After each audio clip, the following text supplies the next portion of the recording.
Sorry. Broken chain, only they don't seem to cover. They can coming over my son.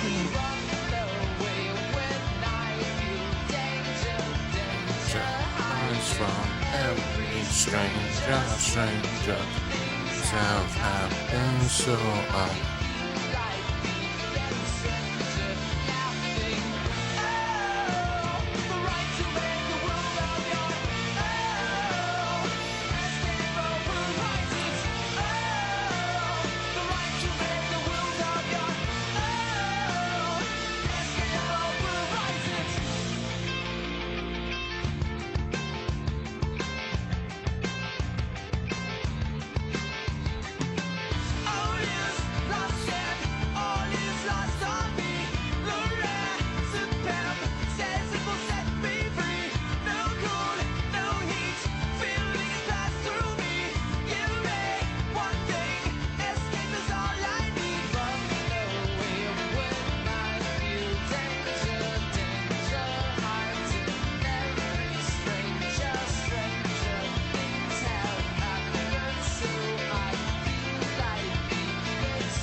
That's the sequel beyond TV Jazz.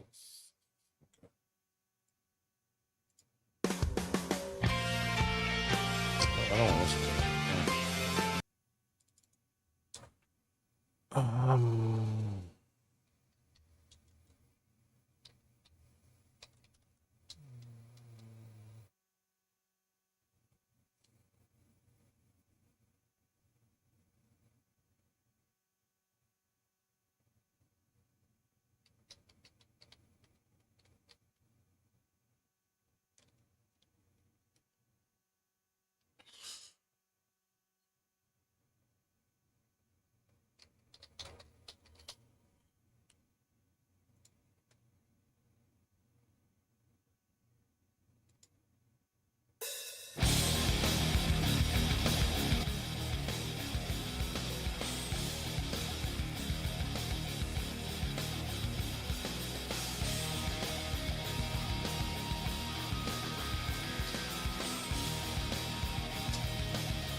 Let's do.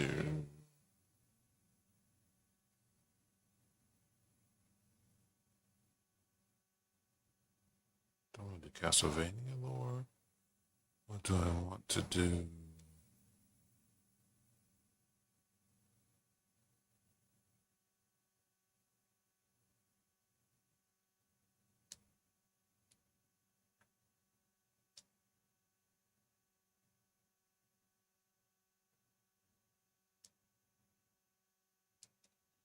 Let's do.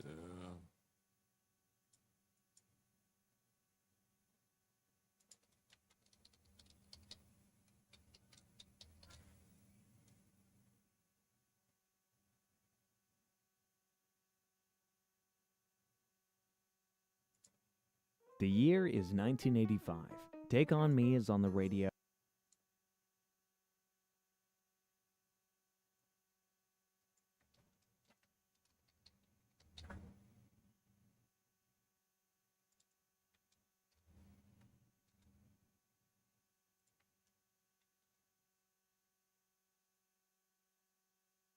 Thank you. Back to the Future is in the movie theaters. But what's on TV? That's right, the Thundercats. Yeah, what up, Ray? Thank you for stopping by. How are you doing tonight? How was your week? They were a staple of every kid Saturday morning around the world. And although they're nearly 40 years old, there's a real strong cult following for the Thundercats. So in today's video, we're going old school and going through the entire series from start to finish. But before we dive in, let me just lay down some context for you. The Thundercats are a group of cat-like humanoid aliens turned superheroes from a long-distance planet called Thundera. The members of the team are Lion-O, the young lord of Thundera, and the leader of the cats, Panthro, Yaga, Tigra, and Chitara. Along with the Thundercats, we have the Thunder Kittens, Willy Cat and Willy Kit, and the team's loyal sidekick, Snarf. Together, this team tackles evil across the cosmos and takes refuge on a planet called Third Earth, where their mortal enemy, Mumra, lives. Oh shit! I know you got to work this weekend, or this is your Friday. Thundercats. I can't find it. The first episode of the series, Exodus, begins inside the Thunderian flagship, the supermassive royal ship and new home of the Thundercats. Chitara brings a young Lion-O to the control room, and right on cue, they all see Thundera, their home planet, and it explodes right before their eyes. The cats can't believe that their home is gone, but know they must keep the code of Thundera alive by saving the universe. Well, at least the code is something small. No biggie. Yaga, or Yaga the Wise to you and me, takes his lord. You worked the whole week? Damn, girl. Where the Sword of Omens is kept. He explains that the sword holds the Eye of Thundera, the source of their power. Yaga, what do you normally do pass the and time at work? Clothing and weapons. But You out of just nowhere, mutants attack streams the and Thundercats' stuff? ship. Get used to the mutants. They're going to be a constant thorn in the cat's side. They board where battle breaks out. Slythe and Jackalman, two of the monstrous mutants, find the sword chamber where Lion-O and Snarf are. So to give a bit of quick background on Snarf, he's not really a Thundercat. He's more like their maid, nurse, mascot thing. Mascot, we're going to go with mascot. But basically, his main job is to look after Lion-O. Anyway, back to the episode. The mutants laugh at Lion-O as he struggles to lift the sword, but they're shocked when he finally does raise it, unleashing a mighty roar that sends the mutants packing. Panthro explains that the Hold on, I need to pause this because this dude asked me this question. Is it possible to take an entire snapshot and then extract them? Is it?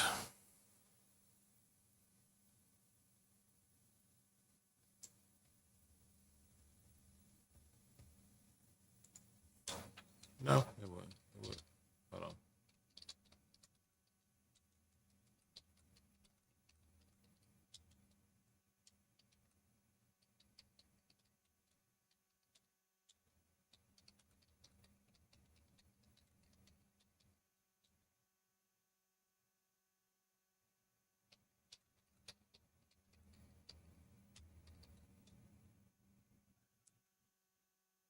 Yeah, plus that's a whole lot of extra work that I ain't trying to do.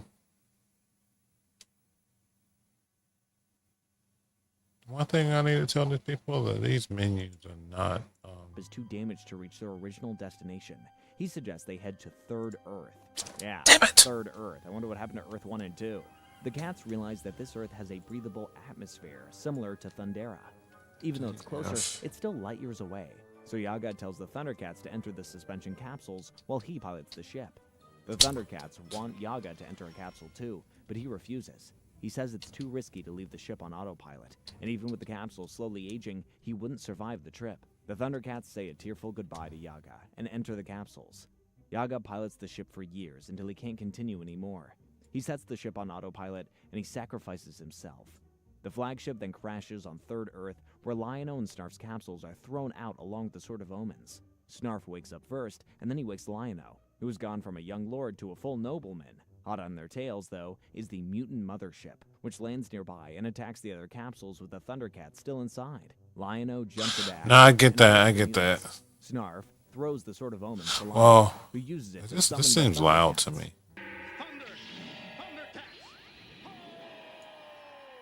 They wake up and quickly fight off the mutants. Hopefully, easy days. Wishing easy days. There we have What up, Penguin? planets explode. Wishing easy days. And And they don't nobody bother you too much. good start. Jumping on over to the very next episode, the Thundercats are busy trying to What? salvage You work first thing in the morning? You work in the evenings? where an angry Panthro You gonna be streaming? destroyed a Because you're farther in Quiet Place than I am. its main power source. I gotta get back on it. Tank. Lion-O decides to scout the surrounding area, taking the Sword of Omens and the Claw Shield with him. Tigra and Chitara go searching for a good place to build Cat's Lair, their new home and headquarters. However, Panthro and Chitara both question the wisdom this of letting Lion-O database. go alone. Tigra reminds them that Lord Lion-O spent 10 galacto years in a suspension capsule. During that time, he grew in size, but he did not grow up. He missed those first-hand life experiences, especially with the danger of the mutants. Also, don't ask what a galacto year is. It sounds cool, and that's pretty much all that matters. Meanwhile, the mutants are searching for the Thundercats and a spot to build Castle Plunder, which is the name of their home planet, I guess because it rhymes with thunder. The mutants stumble upon an old black pyramid. I found As they it. approach, it starts emitting lightning, forcing them to land their ship. Inside the pyramid, a being called Mumra emerges and offers to ally with the mutants. I only have. No one wants to mess with Mumra. He's an ancient demon priest who wields the ancient spirits of evil. At first, the mutants reject 19 him, more and to they back threaten up. to blow up Mumra's pyramid. Mumra retaliates by sinking their spaceship. See what I mean? The mutants should have listened. Now weaponless, the mutants have no choice but to join forces with him. He teleports them to the woods where Lion-O is scouting alone. The mutants appear in the woods and ambush Lion-O, but he manages to call for help with the Sword of Omens. Panthro, Willy Kit, and Willy Cat, who are the Thunder Kittens, by the way, which we mentioned before, arrive to rescue him. Defeated by the Thundercats, the mutants teleport back to Mumra's pyramid. Lion-O, wondering why Tigra and Chitara didn't see the cat signal, goes off to find them. Back inside the Black Pyramid, Mumra mocks the mutants for failing to get the sword from Lion-O. The mutants taunt Mumra in return, which angers him greatly. He then calls upon the ancient spirits of evil I warned you of before, who are basically his masters, to transform him from his normal, decayed, mummy-like state into his ever-living true form. Once transformed, he flies out of his pyramid. While searching for Tigra and Chitara, Lion-O comes across a strange black lake filled with thick, hot, bubbling black ooze. Mumra suddenly appears, and they fight. The sword is knocked from Lion-O's hands and falls into the black lake. Lion-O retrieves it and tries to call the other Thundercats, but the Eye of Thundara, now covered in black ooze, doesn't respond.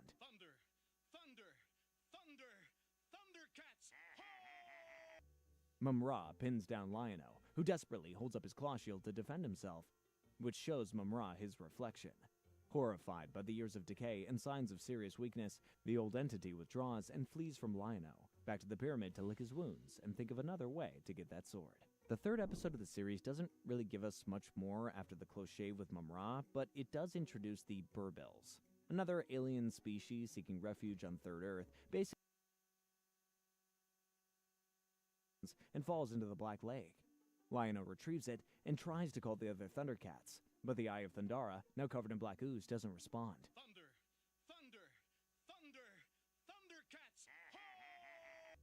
Mumra pins down Lion-O, who desperately holds up his claw shield to defend himself, which shows Mumra his reflection. Horrified by the years of decay and signs of serious weakness, the old entity withdraws and flees from Lion-O, back to the pyramid to lick his wounds and think of another way to get that sword. The third episode of the series doesn't really give us much more after the close shave with Mum-Ra, but it does introduce the Burbills, another alien species seeking refuge on Third Earth. Basically, for you Star Wars fans, they're Ewoks, but far more into peace and harmony, and they're robots. They're good robots, though. And that's really all you need to know from this episode. So, on to the next one. The next episode, The Slaves of Castle Plunder, is the episode in which we're shown just how different the forces of good and evil work. The Thundercats, with their new Burbill friends and their search for Thunderilium, build their new lair from scratch, whereas the mutants and Mum-Ra, well, they build their lair, Castle Plunder, by enslaving another race. The Brutemen are creatures that are native to Third Earth and are forced to build the mutants' lair as quickly as possible. But as soon as the cats catch wind of the unlawful slavery, they make it their mission to free the Brutemen, and do so in double quick time. This is another not-so-important episode, but for the visual representation of good versus evil, how could we leave it out? Heading on over to the next episode, called The Trouble with Time, we begin inside Castle Plunder, where the mutants are unhappy with the food served by their lizard cook. Monkey-In suggests they need a woman's touch, and Slythe agrees, sending him to find some servants. Yeah, I mean, it was the 80s, guys. Nada, a warrior maiden of Third Earth, is in the middle of a spot of fishing when Monkey-In suddenly kidnaps her. I wonder if she can cook. Nada cries for help, and her sister Willa arrives with her bow and arrows, scaring mutant Monkey-In away. The sisters are upset how their world has changed since the arrival of the two alien groups. At Cat's lair, Lion-O decides to take the Thunder Tank for a joyride, but the Lord loses control, and the tank zooms around wildly. Hearing the commotion, Panthro jumps in and stops it just before it goes over a cliff. Panthro is upset with Lion-O's antics, and points out their Thundrillium supply is dangerously low. Without it, they can't fuel the tank, or the lair. The Thundercats decide to search for more Thundrillium, so Panthro gives each cat a Thundrillium detector, which flickers when the substance is nearby. The Thundercats set out in different directions. Monkey-In overhears their plan and reports back to the mutants. Seeing an opportunity to defeat the Thundercats, they set off to stop them. While in a forest, Lion-O sees Willa being attacked by a dinosaur-like creature called the Lizarthan. He scares it off with his claw shield. He introduces himself, but Willa remains suspicious. Meanwhile, Tiger's detector leads him into a cave, giving off strong Thundrillium readings. Unbeknownst to him, it's the Cave of Time, where anyone who enters ages very rapidly. Tigra begins to age quickly and tries to leave, but is too weak. Back over with Lion-O, he's suddenly ambushed by the mutants in the forest, but Willa saves him with sleep gas arrows. As he thanks her, the Sword of Omens warns him about Tigra. Willa tells him only someone fast enough can rescue Tigra from the cave. No one can run fast enough to escape aging. Lion-O thinks of Chitara and summons the other Thundercats. And so, Panthro, Chitara, Lion-O, and Willa arrive at the Cave of Time. Chitara sprints in and brings Tigra out in seconds. Willa mentions a healing pool called the Geyser of Life. They rush to get Tigra there. At the Geyser of Life, they find it guarded by fierce winged water snakes. Lion-O and Chitara distract the snakes while Tigra enters the waters. He emerges young again, just in the nick of time. I was tempted to stay in until I was as young as Lion-O. The next episode begins at Cat's lair, where Panthro and Tigra are worried about the frequent earthquakes in the area. Tigra goes out to investigate, but the ground opens up and he falls in, and a big monstrous worm drags him away underground. Man, Third Earth is a real mixed bag. On one hand, you got these lovely Burbills, but also horrific giant worms from Dune. I'll stick to First Earth. Thanks. Now underground and being released, Tigra follows a trail of glowing slime left by the worm. He then bumps into Silky, a plant with a human face, who welcomes him to the Garden of Delights and offers him a yellow fruit. Has no words. Come, sit. Tigra tries to resist, but ends up taking a bite, and starts hallucinating, unable to stop eating the forbidden fruit. Now having captured Tigra, Silky transforms into Mum-Ra. The evil mummy gives Tigra another fruit in exchange for stealing the Sword of Omens. Tigra then returns to Cat's lair while Lion-O and Chitara climb down to investigate the tunnels created by the worm. Tigra, unable to sleep due to Silky's voice, steals the Sword of Omens and delivers it to Mum-Ra. Knowing the sword cannot be used by evil, Mum-Ra summons the mutants, and they agree they need a pure spirit. They set a trap and teleport Willa into Mum-Ra's pyramid. Mum-Ra tries to tempt Willa with power, but the sword's sight beyond sight shows her what's happened. She pretends to crave the power to rule Third Earth. The warrior maidens, led by Willa, attack Panthro and Tigra, tying them up. The mutants and Mum-Ra lock Lion-O, Chitara, and Panthro in an inescapable room inside Cat's lair. Panthro uses his belt insignia, a flying recording device, to guide the device out of the room through a skylight. The device records a conversation between Mum-Ra and Tigra, where Tigra reveals Mum-Ra will never succeed as long as Lion-O lives. You are probably Mum-Ra realizes Tigra is right and tells Willa to prepare for battle, giving Tigra another fruit. Tigra only pretends to eat it, and Willa sees this. Everyone is transported to ancient ruins where Mum-Ra begins his plan. Tigra, now back to his senses, interrupts him. Willa frees Lion-O and throws in the sword. The Thundercats spring into action and defeat the mutants and Mum-Ra once again.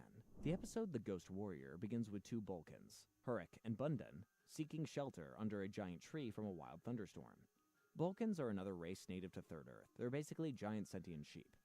While the two hide, a lightning bolt rips the tree apart, revealing a hidden chamber. Inside, they push a stone slab, expecting treasure, but instead release the ghost of Groon the Destroyer, a legendary menace of Third Earth.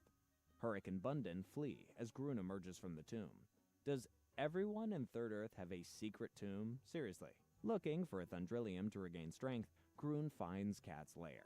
Inside, the Thundercats experience paranormal things like drops in temperature, strange noises, and a piece of the lair's wall pinning Panthro against another wall. The Thundrillium supply is the final straw, as it drains rapidly.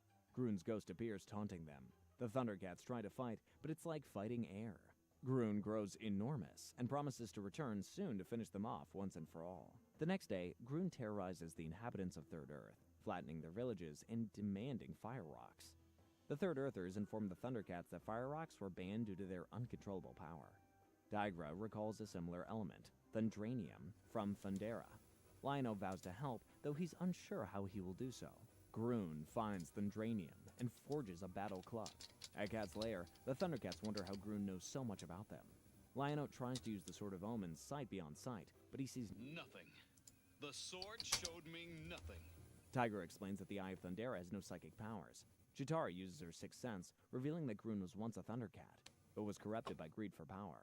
Yaga banished him after a fierce battle. Finally, Chitara collapses, exhausted by the vision. Again, this is a bit of a Star Wars-y moment, isn't it? Suddenly, Cat's lair shakes as giant Groon attacks with his mace. Lion-O realizes they need another ghost to fight Groon. He calls forth Yaga's spear with the Sword of Omens. Groon, anticipating this, engages Yaga in battle. Empowered by Lion-O, Yaga defeats Groon, but the ghastly Groon pretends to offer friendship before yoinking the Sword of Omens. Thankfully, the sword pulls Groon into the sky and disintegrates him. And just like that, another ghostly ghoul is sent packing by the Thundercats. The next episode begins with Lion-O sitting atop Mount Anguish, reminiscing about Thundera. Seeing Lion-O homesick, Yaga appears and tells him about the time capsule, which houses a nuclear optocrystal containing the entire history of Thundera. Yaga tells him to find the time capsule, which was lost when their spaceship crashed on Third Earth. Fuck. Lion-O informs the other Thundercats, and they all set off in different directions to find the device, except the Thunder Kittens, who are told to stay in Cat's lair. However, as soon as the adults leave, Willy Kit and Willy Cat sneak out on their hoverboards. Tigra wanders into underground tunnels and encounters the Mole Men, who are burrowing relentlessly. Suddenly, the Mole Master appears and is displeased at Tigra's presence in his mines. He attacks Tigra with his whip, but Tigra scares him off using his invisibility and fire from his bolo whip. Meanwhile, Lion-O tries to cross the River of Despair, but is thwarted by the Black Widow shark patrolling the river. The Unicorn Keeper woman helps by creating a bridge of light across the river. As Lion-O and Snarf cross, the shark repeatedly slams against the bridge. Lion-O tries to use the Sword of Omens to attack the shark, but it causes the bridge to shatter. They make it across as the bridge crumbles. In a swampy area, Chitara encounters a giant sea serpent. The beast lunges at her, but she's too fast and tricks it into biting its own tail. Panthro, exploring near a shore, faces a crabman and snaps off Panthro's nunchucks with his powerful claw. Luckily, Panthro escapes in the Thunder Tank. Meanwhile, Willy Kit and Willy Cat, while flying over the River of Despair, are attacked by the Black Widow shark, which chews Willy Kit's board to bits. Her brother rescues her, and they flee on one board. As Lion-O and Snarf continue searching, Lion-O notices something shiny in a distant cave. He uses sight beyond sight, and sees that it's the time capsule. He calls the other Thundercats. Entering the cave, Lion-O wonders how the time capsule got there, far from their crash site. His question is answered when a huge caveman emerges, claiming the capsule. Damn it, wrong one. Fuck. The caveman challenges Lion-O to a arm wrestling match, with the winner claiming the time capsule. Lion-O accepts, and the intense match begins. The other Thundercats arrive to witness before Lion-O finally wins, and the caveman concedes defeat, disappearing back into his cave. The Thundercats take the time capsule back to Cat's lair, and another adventure is in the books. Also, I'm just saying this now, if you had no idea what Thundercats was and heard me recap this episode just now, I'm pretty sure that your brain just exploded. Because good lord, this whole episode is absolutely insane. Okay, so our next episode is another one that's not that important story-wise, but it's the debut of Thundercat's cult classic character, Mongor. Basically, the Thunder Kittens, Willy Kit and Willy Cat, break open a seal and release the devil. Well, as much of a devil as you can imagine when it comes to a kid's show. Seriously, this stuff is pretty satanic. And just like every single villain in this show, he has his own secret tomb, which Lion-O seals him in for the rest of eternity. Like I say, not important to the story, but as a character, essential. The episode, The Return to Thundera, begins deep inside Castle Plundar. Oh, shit. Show off their latest creation, a Plundarian warbot, to Mumra. Slythe demonstrates the robot's abilities by turning a nearby frog dog into a statue. Stop clicking so fast. Although Mumra is not impressed, Slythe assures him that the robot has many more deadly weapons. He then sends the robot to attack Cat's lair. Meanwhile, at Cat's lair, the Thundercats inspect the time capsule they recovered from the cavemen. The device projects a hologram of Thundera, and Lion-O marvels at its beauty. Later that night, while on watch, Lion-O decides to try out the time capsule himself. When he switches it on, he stands in the path of the projector, and is somehow transported back to Thundera just before the planet's destruction. The approaching warbot is detected by Cat's lair scans, and the Thundercats gather in the control room. Alarmed by the sight of the behemoth and wondering where Lion-O is, Panthro fires lasers at the warbot, but it deflects the rays back, shattering the lair's eyes. Panthro then uses the ballista to shoot various deterrents, including fire, ice, a missile, and a giant chain, but the warbot overcomes them all. Back on Thundera, Lion-O meets his old pet, Kano, a saber-toothed cat, who leads him to his father, Claudus. He sees Slythe and Vultureman trying to force Claudus to give them the warbot plans. Lion-O jumps in and drives... I don't want to watch this anymore. I want to hear about Predator.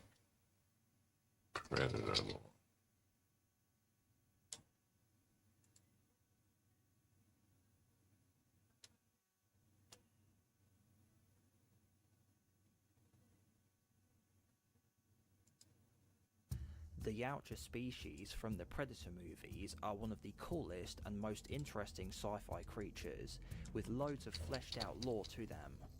Join me in exploring the different aspects of their biology and culture from across the various movies, comic books, novels and video games. Thank you and enjoy the video.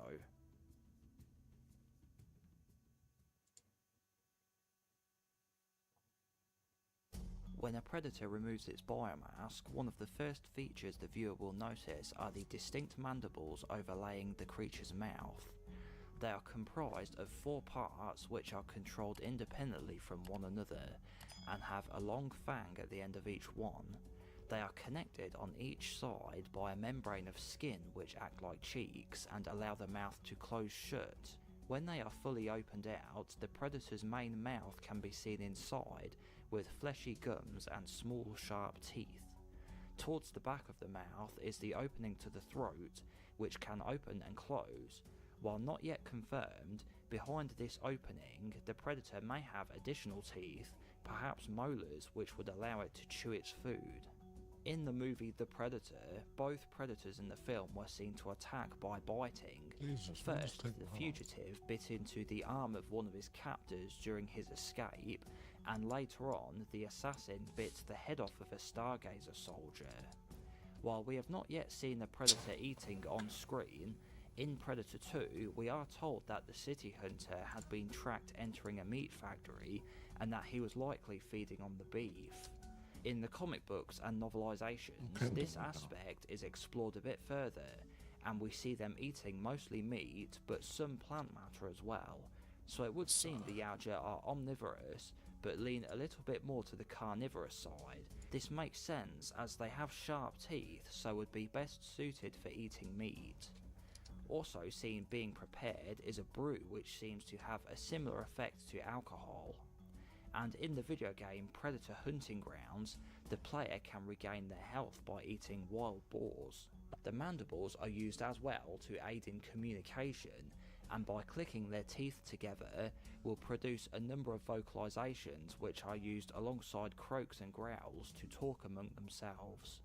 Alongside the vocal mimicry function of the biomask, predators are seen to be able to imitate noises they hear, such as human speech, much like some types of birds can.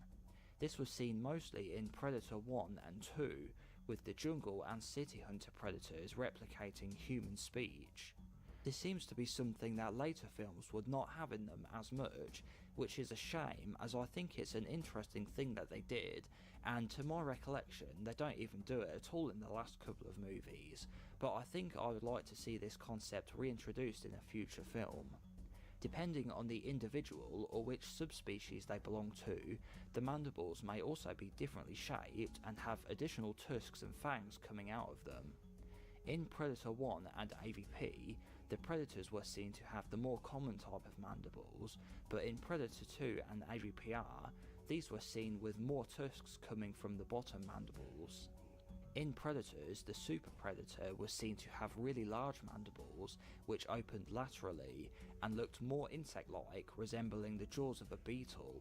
And in Prey, the feral predator had its own style of mandibles, which were spaced far apart and opened very wide in a vertical fashion.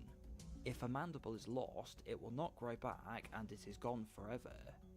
A distinctive trait from the yautja present in the predalien xenomorph type are the mandibles, and they are seen in every depiction of the creature. In the movie AVPR, they were used to latch onto a host's face, much like a facehugger.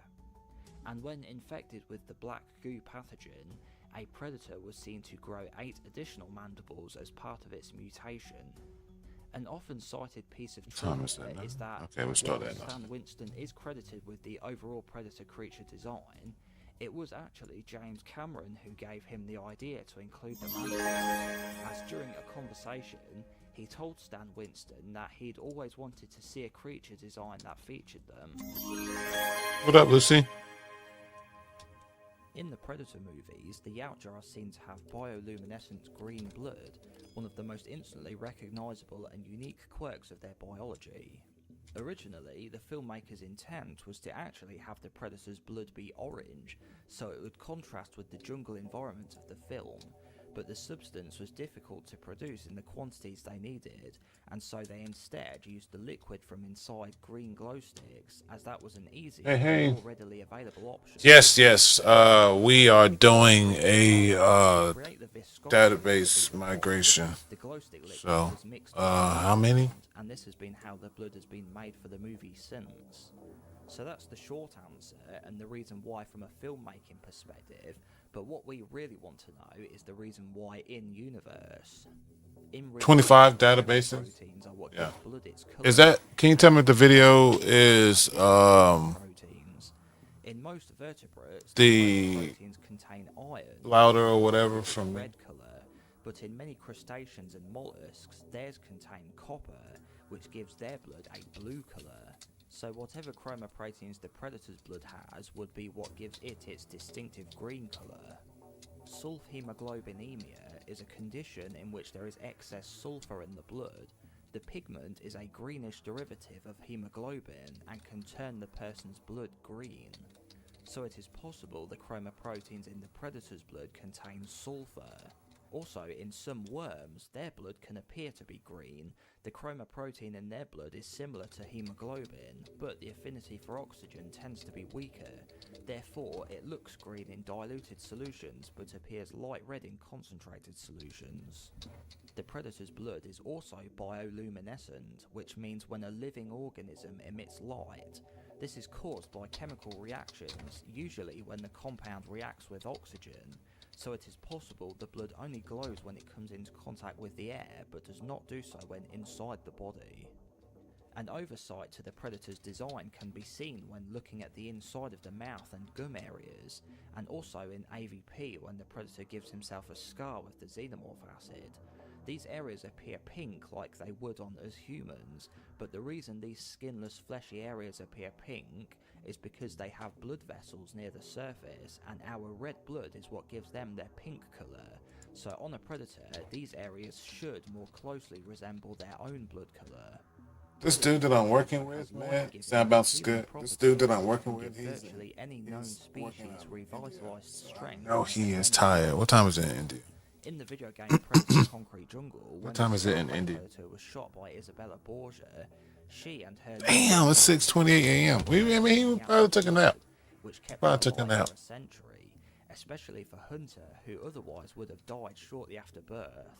However, it needed to be constantly replenished in order for him to remain alive, and he would use his cyborg army to capture other Yautja to be vampirized.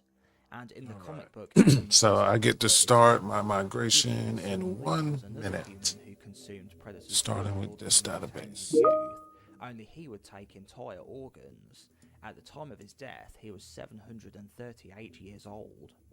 And finally, in the novel Aliens vs Predator Prey, the Yautja blood was also able to partially neutralize the xenomorph corrosive acid.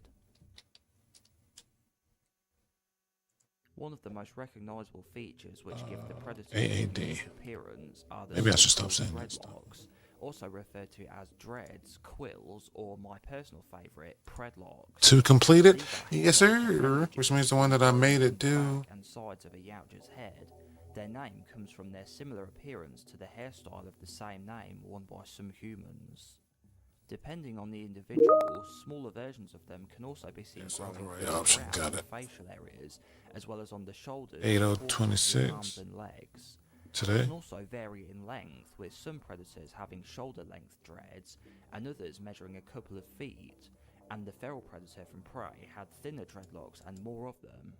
They are usually black, but other predators have been seen to have different colours, such as the falconer, who had brown ones, berserker, whose were black with red tips, and like hair, they lose their pigment with age, as the elders from Predator 2 and Alien It says it's backed both up. have Oh, there it goes. Finally. Small rings are common. Oh, it might help if I refresh the which page, may dummy. signify which clan they come from, their ranking within the clan, or simply I was just about to ask you jewelry for how you felt. decoration, as predators are known to do this with bones and other body parts taken from their prey.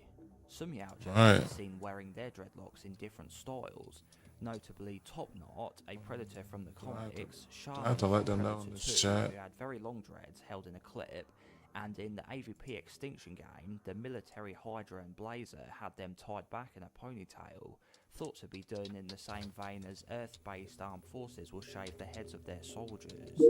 And in the game Predator Concrete Jungle, the captured predators were Oh, wait, seen to wait, have before their I start heads step cut 3, let me off, take this back up. likely for surgical reasons to give easier access to the brain, as Borgia Industries were turning them into cyborgs. Also, the Predalien Xenomorph cast will inherit the dreadlocks from the host, as did the specimen seen in Aliens vs. Man, that's not a Predator. thing. I get it, but that shouldn't be a thing. Are hairs like on us Earth mammals, or I'm alive. sensory function. It's not been explained outright, and there are good points for both arguments. It's not Snapshot. necessarily a correct answer, and they can differ across the various media forms they're depicted in, from the movies, comic books, novelizations, and video games. Some sources suggest the dreadlocks are not hair, but fleshy growths that provide the predator with an additional sense, such as a nose, eyes, or ears will do, either to aid with detecting heat or a different one entirely. In the 1996 But have you heard from her? Crew, when the Yautja known as the Gollywomp had some of his dreadlocks shot off. All right. Damn, that backup was fast. Okay, cool. In one scene from Predators from 2010, we see a predator's skull which has holes for the dreads to grow from, so perhaps they could be rooted into the brain itself. And in 2018's The Predator, the scientist character theorizes the dreadlocks seen on the Predator dogs may be some sort of sensory receptors. Events. Past 24 hours. I don't know, maybe like sensory receptors? Event type. And as for the possibility of them being the recovery. Predator's version of hair, across the Recovery. Predator's body, numerous little examples of the dreads can be seen in the Which same means place anything that that I humans do can get in the facial and next body hair, such as along the few brow, minutes will cheek be and chin it. areas, shoulders, back, abdomen, and on the arms and legs. They are seen to lose their pigment just like animal hair, as seen on older Okay, members of everyone's the been community updated. and in the Concrete Jungle game. Recover, let's go. Some of the imprisoned predators are seen with theirs cut off. They are not bleeding, but just appear to have been cut shorter like with hair, and with no detriment to their perception.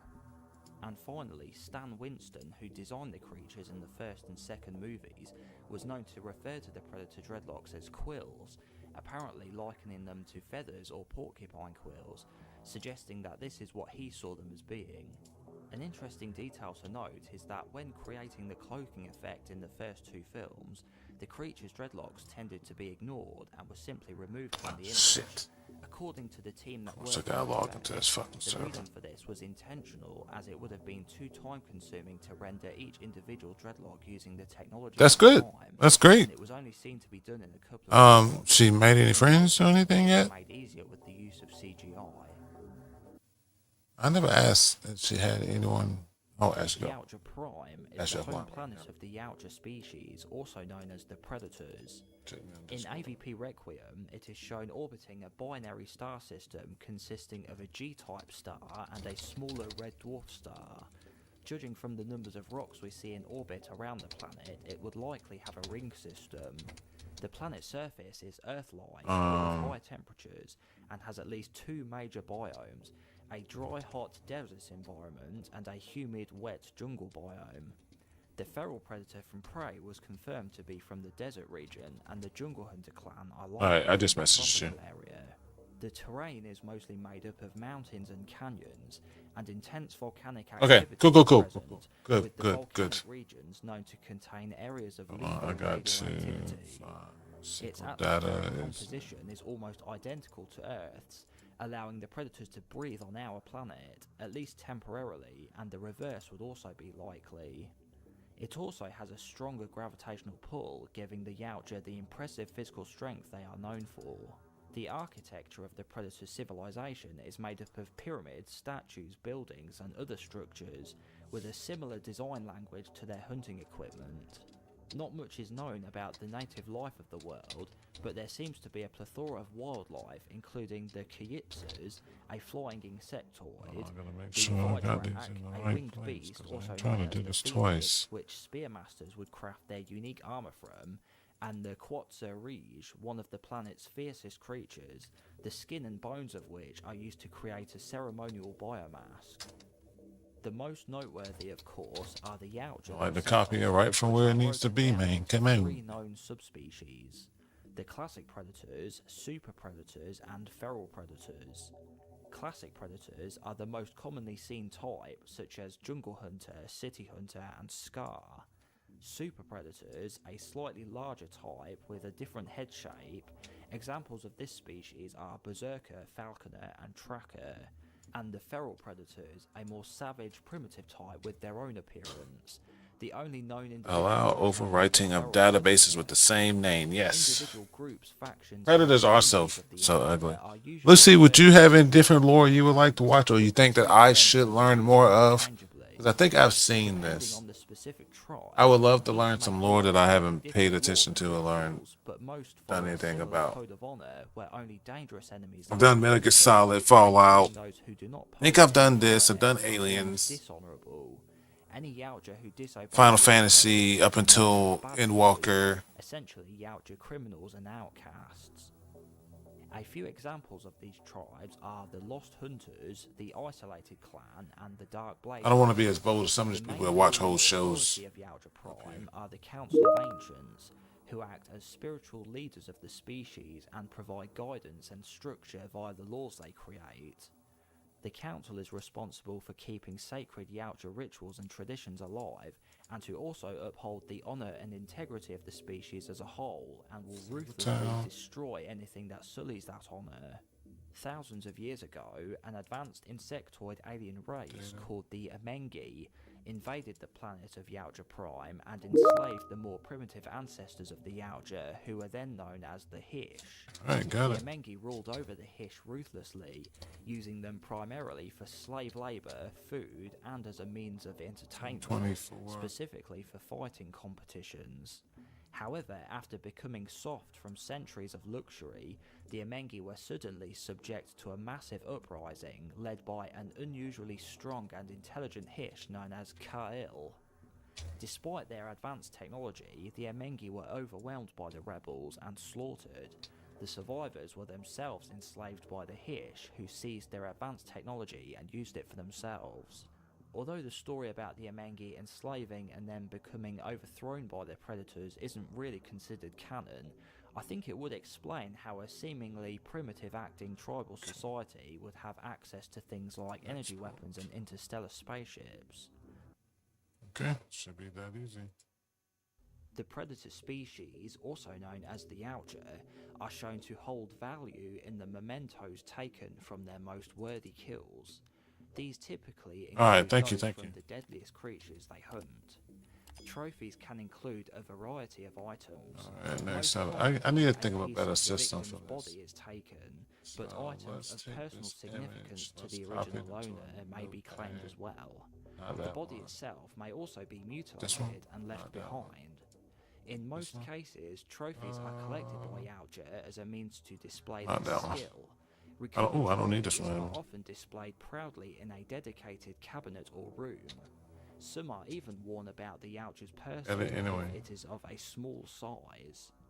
The most common form of trophy collected is the victim's skull, sometimes with or without the spinal cord still attached. Cool. Boom. A Now I can removed see skull everything. will be meticulously cleaned, the flesh Actually- and muscles stripped from it, and actually- the brain and other organs removed, Actually, before being shit, displayed this is alongside gross. other trophies collected by the individual or those of the entire clan.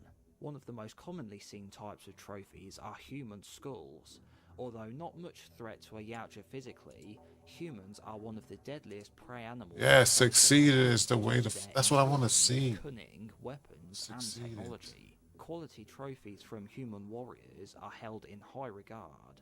Another highly prized trophy are the skulls of xenomorphs, and a Yautja's first xenomorph kill is considered a rite of passage. After defeating a xenomorph, a predator will advance to the next stage of their social hierarchy, known as being blooded. Xenomorph trophies of drones, warriors, and others from human-born xenomorphs are displayed proudly, but there is one xenomorph which the skull is not valued, and that is that of the Predalien, which is Okay, viewed cool. as an I can see that. abomination and insult See to the that. Yautja Just species. back up. Predators are Starting sometimes with seen to have trophy skulls taken from other Yautja, but these are a lot more rare and are usually seen in possession of bad bloods. Yeah, what up, Grinder Grinds? Thank you for Are stopping seen to by. take them sometimes if they have defeated a Who's willing looking at- Yautja opponent, Own it. or Appreciate have you. themselves defeated a bad blood or rival subspecies like a super predator. Some other skulls from different alien creatures are seen in the movies Predator 2, Cover this. AVP Next Requiem, one. Next. Predators, and in Prey, the feral predator was seen Nice. hunting other Earth animals. One trophy we see him take is the skull of a wolf, which he battled and killed. Smaller skulls and other bones may be worn about the predator's person, being strung through necklaces or attached to their armor. In some cases, the victim's body itself becomes the trophy. The body will be flayed of all skin, disemboweled, and hung by the feet from a height. In some cases, the corpse is not recovered and is left as a warning or taunt to any other prey who may discover it, as well as an indication of the predator's worth and experience to other Yeah, predators. this is. You know what? I'm not gonna This jinx seemed to be myself done to prey who did and say suffer that this fight, is. but were not quite worthy of having their skull taken, which is reserved for the best prey. In less common cases, a trophy may not be a Because the part minute of I the say it's going well, it's not but gonna an go item well. of personal worth to them. For example, the elder predator encountered by Mike Harrigan in Los Angeles had in its possession a flintlock pistol dating from the 18th century, originally claimed from a pirate captain named Raphael Adelini, as shown in the comic book Predator 1718, or as later depicted in Prey, it was traded to Nauru from a French voyager and somehow ended up in the hands of the elder. If a member of another species defeats a predator honorably or fights alongside it, I've they heard of may be it. presented with a trophy of their own in the form of a weapon. Or You want me to put gun. that lore on for that? Fooly cooly?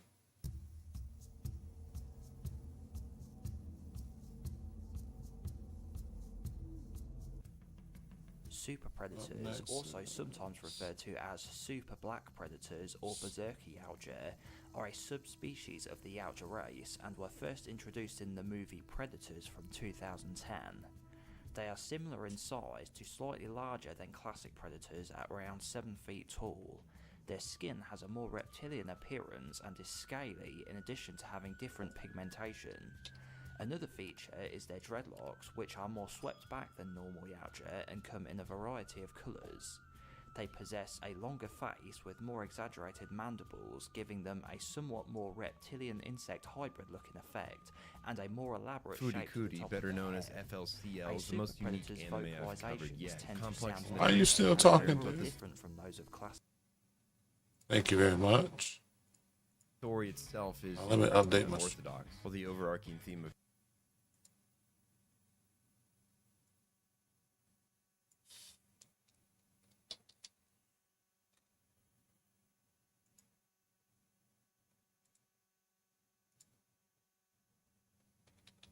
Cootie, better known as FLCL, is the most All right, unique cool. anime I've covered yet. Complex in the traditional manner, but the story itself is incredibly unorthodox. While the overarching theme of puberty and coming of age can be easily deciphered, hidden behind the fast-paced, melodramatic episodes is a deeper exploration of what it means to grow up as a boy, what the effects of sexual abuse and lacking parental figures can have on you, and the errors in bearing your Oh, wow. emotions and desires within, all while carrying the comedic appeal of Saturday morning cartoons that confuse and distract many from what is at the center of this story: a boy refusing to accept that he is still a kid, yet denying he is anything more. FLCL seems chaotic and messy to some, to others intricate and deep, neither being wrong. But here we're making sense of the madness, analyzing the struggling characters while explaining the story. And to truly understand what the backdrop for Naoto's journey is, we have to understand this, and most definitely this.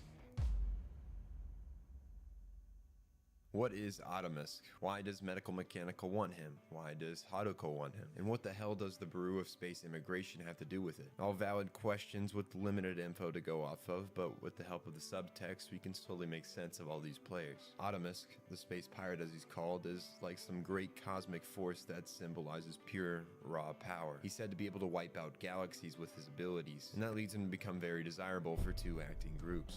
Medical Mechanica is a galactic organization that we never see on screen, but what we do see is the massive hand iron factory pasted in the middle of this fictional town, along with robotic hands they send to carry out the de-wrinkling process. This is a strange metaphor for the control they want to enact on the population of Earth and the galaxy at that, which is their leading purpose. Medical Mechanica is the physical representation of authority and order that is commonly found in many sci-fi dystopian stories, and the iron will allow them to de-wrinkle the people of Earth's brain, making them impersonal, ununique, and derived of individuality. But there is an opposing force working against them. The antonym to Mechanica is Haruko, a selfish, wild, and free spirit, FLCL's representation of uncontested free will. She operates as part of the Space Patrol Force, who have tasked her with freeing Ottomusk from Mechanica's clutches. But Haruko's true desire is to find Ottomusk and take his power for herself. But there's one thing that stands in her way. Ottomusk has been captured by Medical Mechanica, who plan to use him to carry out their galaxy-wide plan to turn all into machines lacking any personality, beings who won't contest their rule. In an effort to break Ottomusk from the Medical Mechanica control, Haruko travels to a planet called Earth to find someone who can create a portal that will allow Ottomusk to cross light years of space in minutes, which I know is pretty confusing, so let's get into how that's explained. Man, I don't see any of these restores starting. That's making me. To call objects and energies through space-time. The ability calls upon the viewer's full brain to open a channel through dimensions, allowing the desired item to cross space. This ability is likely a metaphor for opening one's mind, and largely feels like FLCL's representation for the power of imagination and creativity. Not everyone can use this ability, though. It seems that the ones who usually can are kids. They haven't been plagued by the responsibilities of being an adult, which is when many lose their fascination for the world, checking out with the theory that the NO channels are the human imagination of possibilities. Haruko travels Earth, whacking children with her bass guitar to activate the dormant NO abilities inside them. The issue is most of them either lack the ability or their NO is too weak. Enter in Amarao, the one other victim of Haruko's will besides our main character that we'll meet. Years before the main story takes place, Haruko entered Amarao's life, similar to how she enters Naoto's later. Due to Amarao's lackluster NO power, though, Haruko abandons him, and this has a great effect on the young boy. Like Naota, he had developed a preteen crush that most boys will have experienced in some form or the other with an older woman. The only difference is that Haruko actively abuses the young boy's feelings. She kisses them, teases them, flirts with them, manipulates them, before dumping them like trash once they have passed their use. Amarao was unable to come to terms with the abuse he experienced or the love he felt towards Haruko, which limited his growth and maturity as he grew up. He may have got older, but his mind became stagnant. Later on, he joins the Bureau of Space Immigration, likely in hopes of finding Haruko once again, to try to prove to her, to impress her with how far he's come, when in reality, he hasn't progressed much at all. His life still revolves around the space pixie that abused and took advantage of him. Amarao is a victim that never overcame, but we can look at that more later. As of now, Haruko continues her search for a proper catalyst that will allow Artemis to cross. Yo, what up, man? And it looks to be she's I found think the same with you, an ordinary dude. boy in an ordinary town where nothing amazing ever happens. Naoto's life isn't necessarily ideal. The one person he respected and believed to be the best of the Hope you're best having a good was his day. Hope brother, your stream's been well. far away, Been playing lurking. professional baseball in America. He feels trapped in his tiny town, like everything around him is pointless, wanting to coast through life till he can escape his reality and leave. His father doesn't show any care for Naoto's well-being. Obviously, part of that is because his father is far from being a parent, his maturity level being less than his 12-year-old son. Naoto has come to hold this belief that to be mature, he must act indifferent and cold to the world, to his emotions, and to those around him. His brother's Kohai, Mamimi, hangs around Naoto, making advances on them, which, yes, is kind of disturbing given their difference in age levels. While at this moment, Naoto just finds annoyance in her actions, still childish enough to not see the sexual desire that's within them. For Mamimi, he's her outlet for her emotions towards his older brother. Kissing him, flopping on top of him, and leaving hickey marks. She even calls him Takun, her nickname for his brother Tasku. All of this is wildly fucked up. Weird. Yeah. Naoto can't see this just yet. Despite what he wants to believe, he hasn't grown up yet. On the walk back home with Mamimi, Naoto's self-described boring life is turned around. Haruko enters Naoto's life, awakening his Eno ability with the first count of abuse of many, followed by a long kiss that she claims is simply CPR. That's not exactly how it goes. Mamimi shows no real care for Naoto's potentially life-ending situation of getting hit by a Vespa, but finally shows some emotion towards him during this kiss, somewhat cueing us in that Mamimi sees Naoto as an outlet for her sexual tension with his brother, but not as a real person. She does not care for his well-being, but grows jealous when someone takes a shot at her hunk of meat. And with that, Haruko disappears.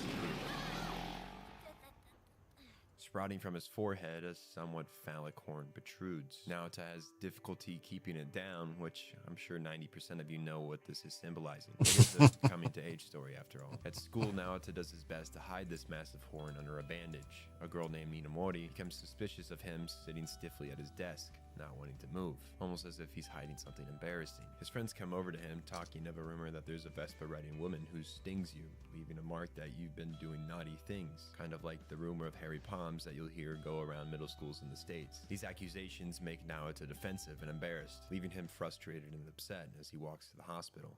Which one is it? He said Naoto is repair allegedly watch. suffering from a He said disease that's known as furikuri something something, which confuses the hell out of him, but not even moments later the nurse nearly takes off his head with the swing of a bass. Haruko has returned and is still trying to awaken the dimensional portal from his head. Believing he's finally escaped, to his surprise, his dad... Yo, Crunch Nasty, what up? Thank you for stopping by. I hope you're doing well. ...been appointed their in-house maid. It's Just chilling, his fantasy Haruko. chit-chatting while I'm working. Who is far too creepy to be overlooked. In a manga strip sprawl, the words furikuri are thrown around the dining table as the characters spin their own meaning into the made-up phrase, making it seem almost as if a sexual innuendo, at least here. A large aspect of the word in the series is it takes place of the things you don't understand. We are following a 12-year-old throughout the show. Furikuri, kurikuri, furikiri, all these nonsense words are those things that we would not get as a kid, yet we still get the vibe that surrounds them. That's furikuri in a nutshell. Obviously, we can interpret it however we want. Naoto becomes flustered. Haruko makes it clear that she'll be sleeping here with him. He questions her on why she wouldn't sleep with his dad since they seem to be getting along so well, which is when Haruko plants her first manipulation on him. He softens a little, telling her to just not sleep on the Hold on, I missed that.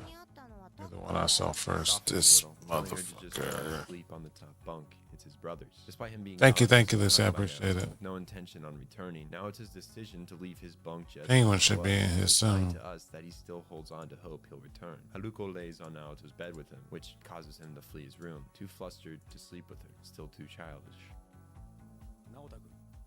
Kamon asks Naoto about Mamimi in a line of questioning about her that has a creepy, lustrous undertone that Naoto recoils back in disgust to. Worried about her, he goes to look for her, finding her at the bridge with a bag of old bread she got from his father.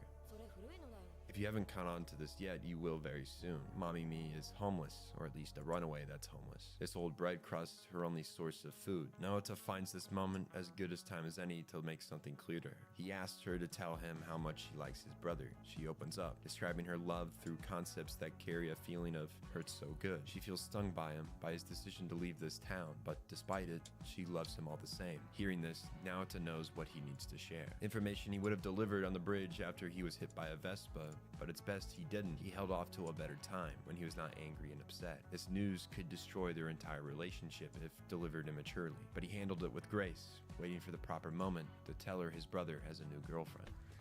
She breaks down at this news, repeating that she's about to overflow. Her emotions that she's been stuffing down, the heartbreak, is too much for her. But she isn't the one who reaches the breaking point first. Naota's horn swells up at Mamimi's reactions. Yes, I'm sure you get the symbolism. Wow. Oh, wow. From Naota's head, What's he about to get me banned? Mechanical hand exit, jumping straight into a face-off. Naota finds himself fully attached to the TV head during the fight, which attracts the attention of Haruko. She rushes to the scene and attacks the TV with her base after it defeats the hand. But to her surprise, the robot is empty. What she had thought was inside, made clear by the chain on her wrist gravitating towards the robot, was Automus, yet it seems she was wrong, or the situation at hand is more complex than she first thought. Naota looks at Haruko in childlike wonder. He knows what this means and that this attachment will be bad, but he can't help but see her in that moment as a reminder of the person he fully trusts, his brother. His attachment to her is sealed and is something, though he denies the following day, that he'll struggle to face over the remainder of the story. Despite the cool undertone of his monologue here, it's clear that the presence of Hiroko and the events that are transpiring because of her residency will force Naota to face his emotions head on and learn not to bury them deeper, but to get in touch and master them, to learn what true maturity is about. He and Mamimi share a sour drink. Though he may despise them, he drinks it anyway, showing us that he is ready for this journey. Sometimes you have to do the things you dislike. You're right. His head is completely empty. His brain missing, a black void pictured on the x-ray of his skull, and yet two horns protrude from it. Naota is understandably very concerned with his current condition, something that a lot of people feel about the changes they face in puberty, although most of us don't have to deal with phallic-shaped horns sprouting due to being abused by a mysterious pink-haired woman. Haruko goes on a monologue plagued with half-truths and lies, all which Naota attempts to call her out on, but is never given real answers to her identity and his situation regardless. Naota thinks to himself about the unreliable people in his life, Haruko especially. He coins that she may not be the most reliable source of information. Kamon has put the TV head robot to work. Naota lecturing his father on the risk of showing the world they have a highly advanced robot in their little bread shop. But his father dismisses these issues like a child, saying how selfish it would be if Naota just kept the robot to himself and didn't allow anyone else to use him for their own means. Naota gives up trying to reason with his father, and his attention shifts when Haruko mentions that there's been a lot of arson fires in the past week, which makes Naota recall something. Firestarter, a game which goal is to burn down buildings to prevent the entire world from being taken over into an urban landscape. Using matches and gasoline, you burn down buildings for the god Kanti of the Black Flame, a game Mamimi has found herself engrossed into. Oddly enough, both she and the TV head have connections to these fires. It's heavily referenced that one of them, if not both, are responsible. Mamimi even comparing herself to the god Kanti, protecting the weak. It could be that this is her outlet for the frustrations of being homeless. She was homeless and a boyfriend had another girlfriend. Shit's crazy. Iron-shaped building, Haruko rams into it, being confronted by two security guards after blowing open the wall. Both guards are incredibly useless. One just spends the entire time looking up Haruko's skirt. The other just comments on her recklessness. Nothing really happens until Naota shows up, claiming to be her guardian and bailing her out of the situation. While Haruko fixes her bike, she points out that nobody works at this factory. There isn't even a single entrance to the place. My suspicion is that Haruko herself doesn't quite understand how to get Automus to come out, so she recklessly gathers information in hopes of breaking new ground. TV head is deemed godhood by Mamimi, who gives him the name Kanti, the god of Black Flame. Her worship to him comes across that she herself is the Firestarter, and she believes Kanti has come to approve of her actions. Kanti prays to the heavens. Naota realizes the extent of Mamimi's situation. Why was she homeless? Does it say why she's homeless? I know you know. Not not saying a word. He's there for her, but at this moment nothing he says could be seen as comforting. Mamimi drops her fire starter game behind her as she continues to walk while lighting up a cigarette. He takes his eyes off her for just a moment and loses sight of her. It's made clear to us here that Kanti may not be the one starting the fires. We see here that in his free time, he's actually been searching for scrap metal that flew off him when hit with a base by Hiroko, who currently is communicating with her superiors, a group she calls the Space Patrol, whether that is a truth or a lie. Somehow she's able to communicate with them through Mew Mew, Naota's cat, which proceeds to beat the shit out of her when her report shows lackluster progress.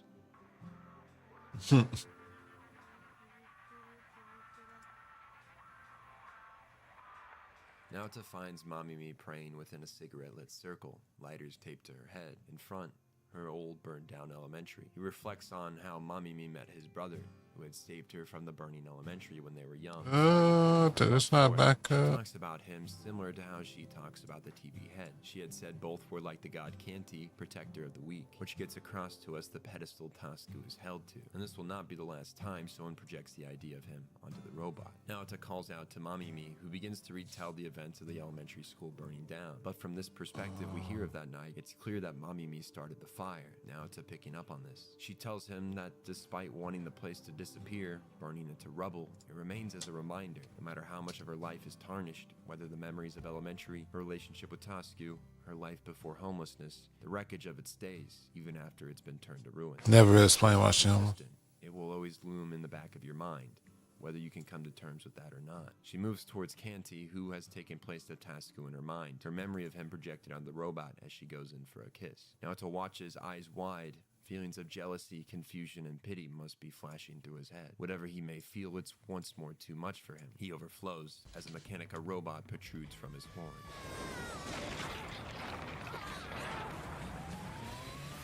Kanti fights off the robot alongside Haruko, but the two are no match for its strength. Naota tries to protect Mamimi from the fight, but he realizes the futility of their situation. Instinctively, he calls out to the one that has saved him countless times before. Naota calls out for his brother.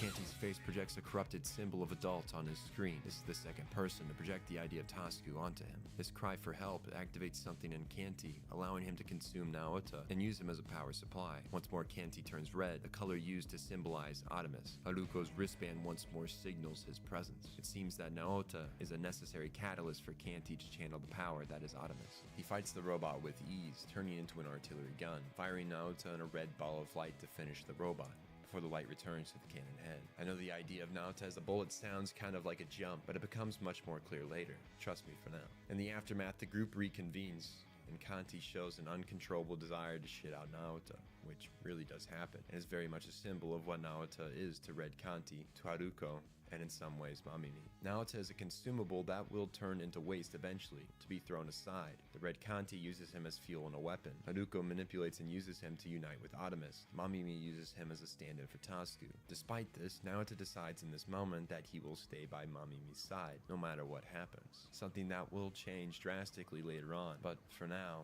as the rain pours and the sirens of fire trucks grow louder, is truth. This is how he feels. He sees how much Mamimi needs guidance, and he has developed the emotional How old is she? to help her. Naota is Like, he's 12, so she's gotta be what, 15? 16? some of the people you're most drawn to shelter and protect must one day find their own path, their own way through this thing we call life.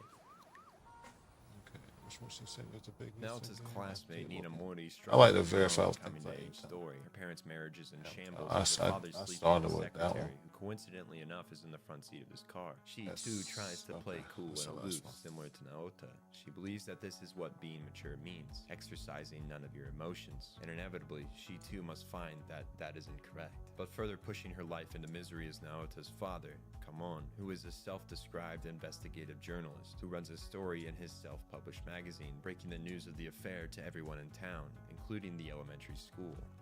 While Mamimi messes around, He wrote a wait. He wrote a story about his son and that girl.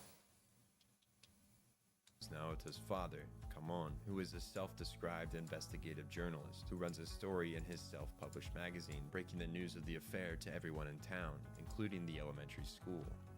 While Mamimi messes around with Naota, his issue of the week becomes clear. This time he is sprouting cat ears, which ironically makes him perfect for the role in the play that he refuses to take part in, Marquise de Carabas, the story of Puss in Boots, who helps his owner reach a high level of respect from the kingdom. The one who portrays the Marquise that owns Naota is Nina Mori.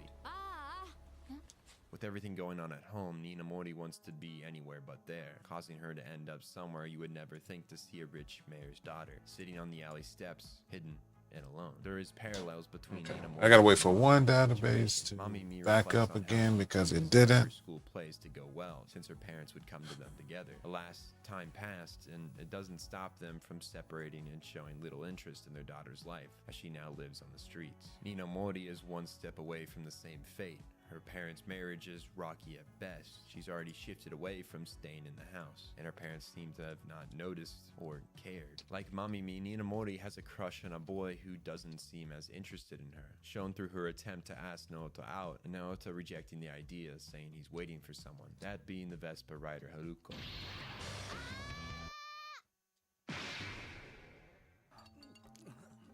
To make up for smashing Naota straight into Nina Mori, who then passes out after touching Naota's cat ears for a reason I'll explain later, Haruka brings her home for dinner, and upon realizing who she is and what Haruko did, Kamon freaks out. He now has 2 targets on his back with his family and doesn't wish for them to find out about this one. He insists that she stays the night. Okay. In a way that violates many ethical codes, Kamon tries to talk with Nina Mori from the outside window of the bath. Given his track How big is this database? lately, this is really unsettling. The camera from outside the window is showing his point of view, peeking in on the girl as he asks her if she thinks he's a bad I think this person. bad. Nina This Mori his dad's piece of work.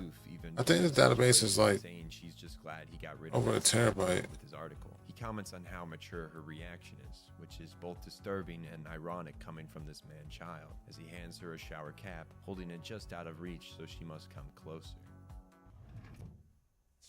Nina Mori makes clear to us, and not so much the dense 12-year-old in the room, that she wants Naota to like her. She shows Naota the trust she has for him by Oh, there's 600 gigs. votes that decided the roles for the class play. She wanted Naota to be her cat in shining armor, even if it was just Okay. maybe it won't mean anything to him after the curtains fall, but to her it does. She can live in that pretty fantasy fast, while though. the rest of her world crumbles. But Naota rejects these advances towards him, too self-involved and childish to understand. Haruko makes herself known in the room. From the top bunk, she questions Nina Mori's belief that a lie becoming the truth is a good thing. This is her coping. Then I gotta create a that C Naota name. will one day become interested in her. This lie, this him in the play, one day may become more. Haruko states it's not nice to trick people, i.e. blackmailing Naota using his secret of cat ears as leverage. Naota takes her side, retreating from Nina Mori to the top bunk where Haruko fondles his cat ears. Nina Mori watches on in jealousy as suspect things are said. Once more, Naota shows just how immature he still is. Jags.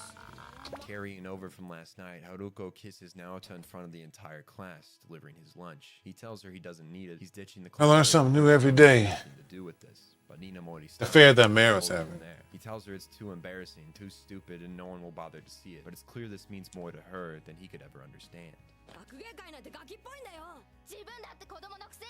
Words that ring as truth, and one's Naota doesn't have a comeback for. He flips off her hat in anger, she doing the same, unveiling his cat ears to the class. They all stare at him. Naota, overflowing with emotions, betrays the trust Nina Mori had gave him the night before. He unveils to the entire class she rigged the voting, causing her to overflow with emotions that she can no longer control.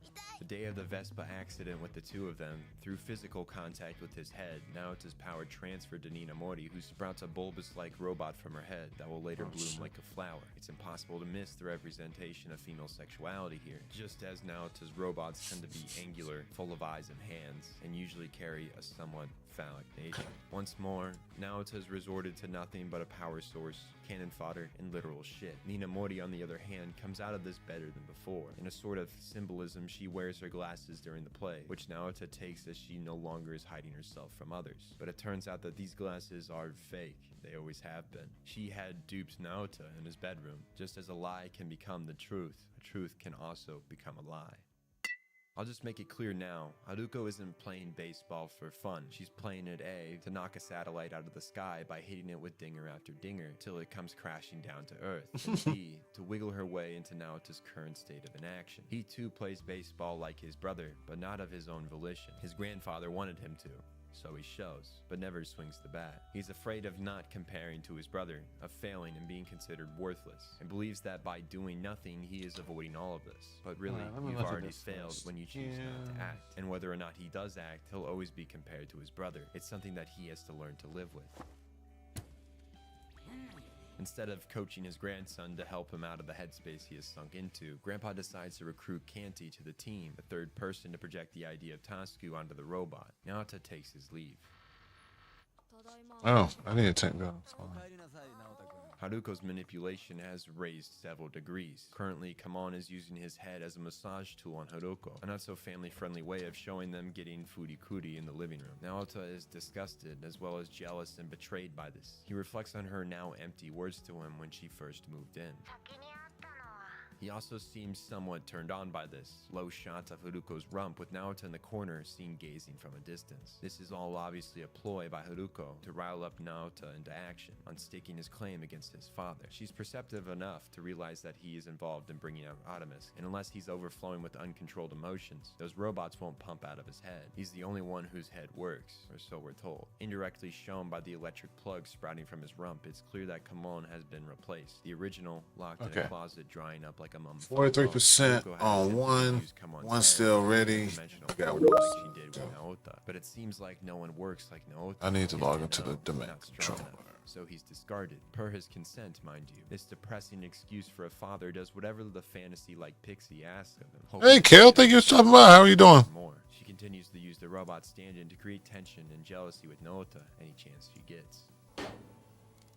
A black suit. How are you doing? Goes up to Naota's bakery, looking to buy this super spicy bread. He makes clear that he knows of the pink-haired woman that has entered his life. Naota, though, plays it cool, not confirming nor denying anything the man says. He buys the spicy curry bread and leaves, leaving Naota with a word of advice. Don't mess around with I mean, I They're need to more get problematic DNS. than you realize.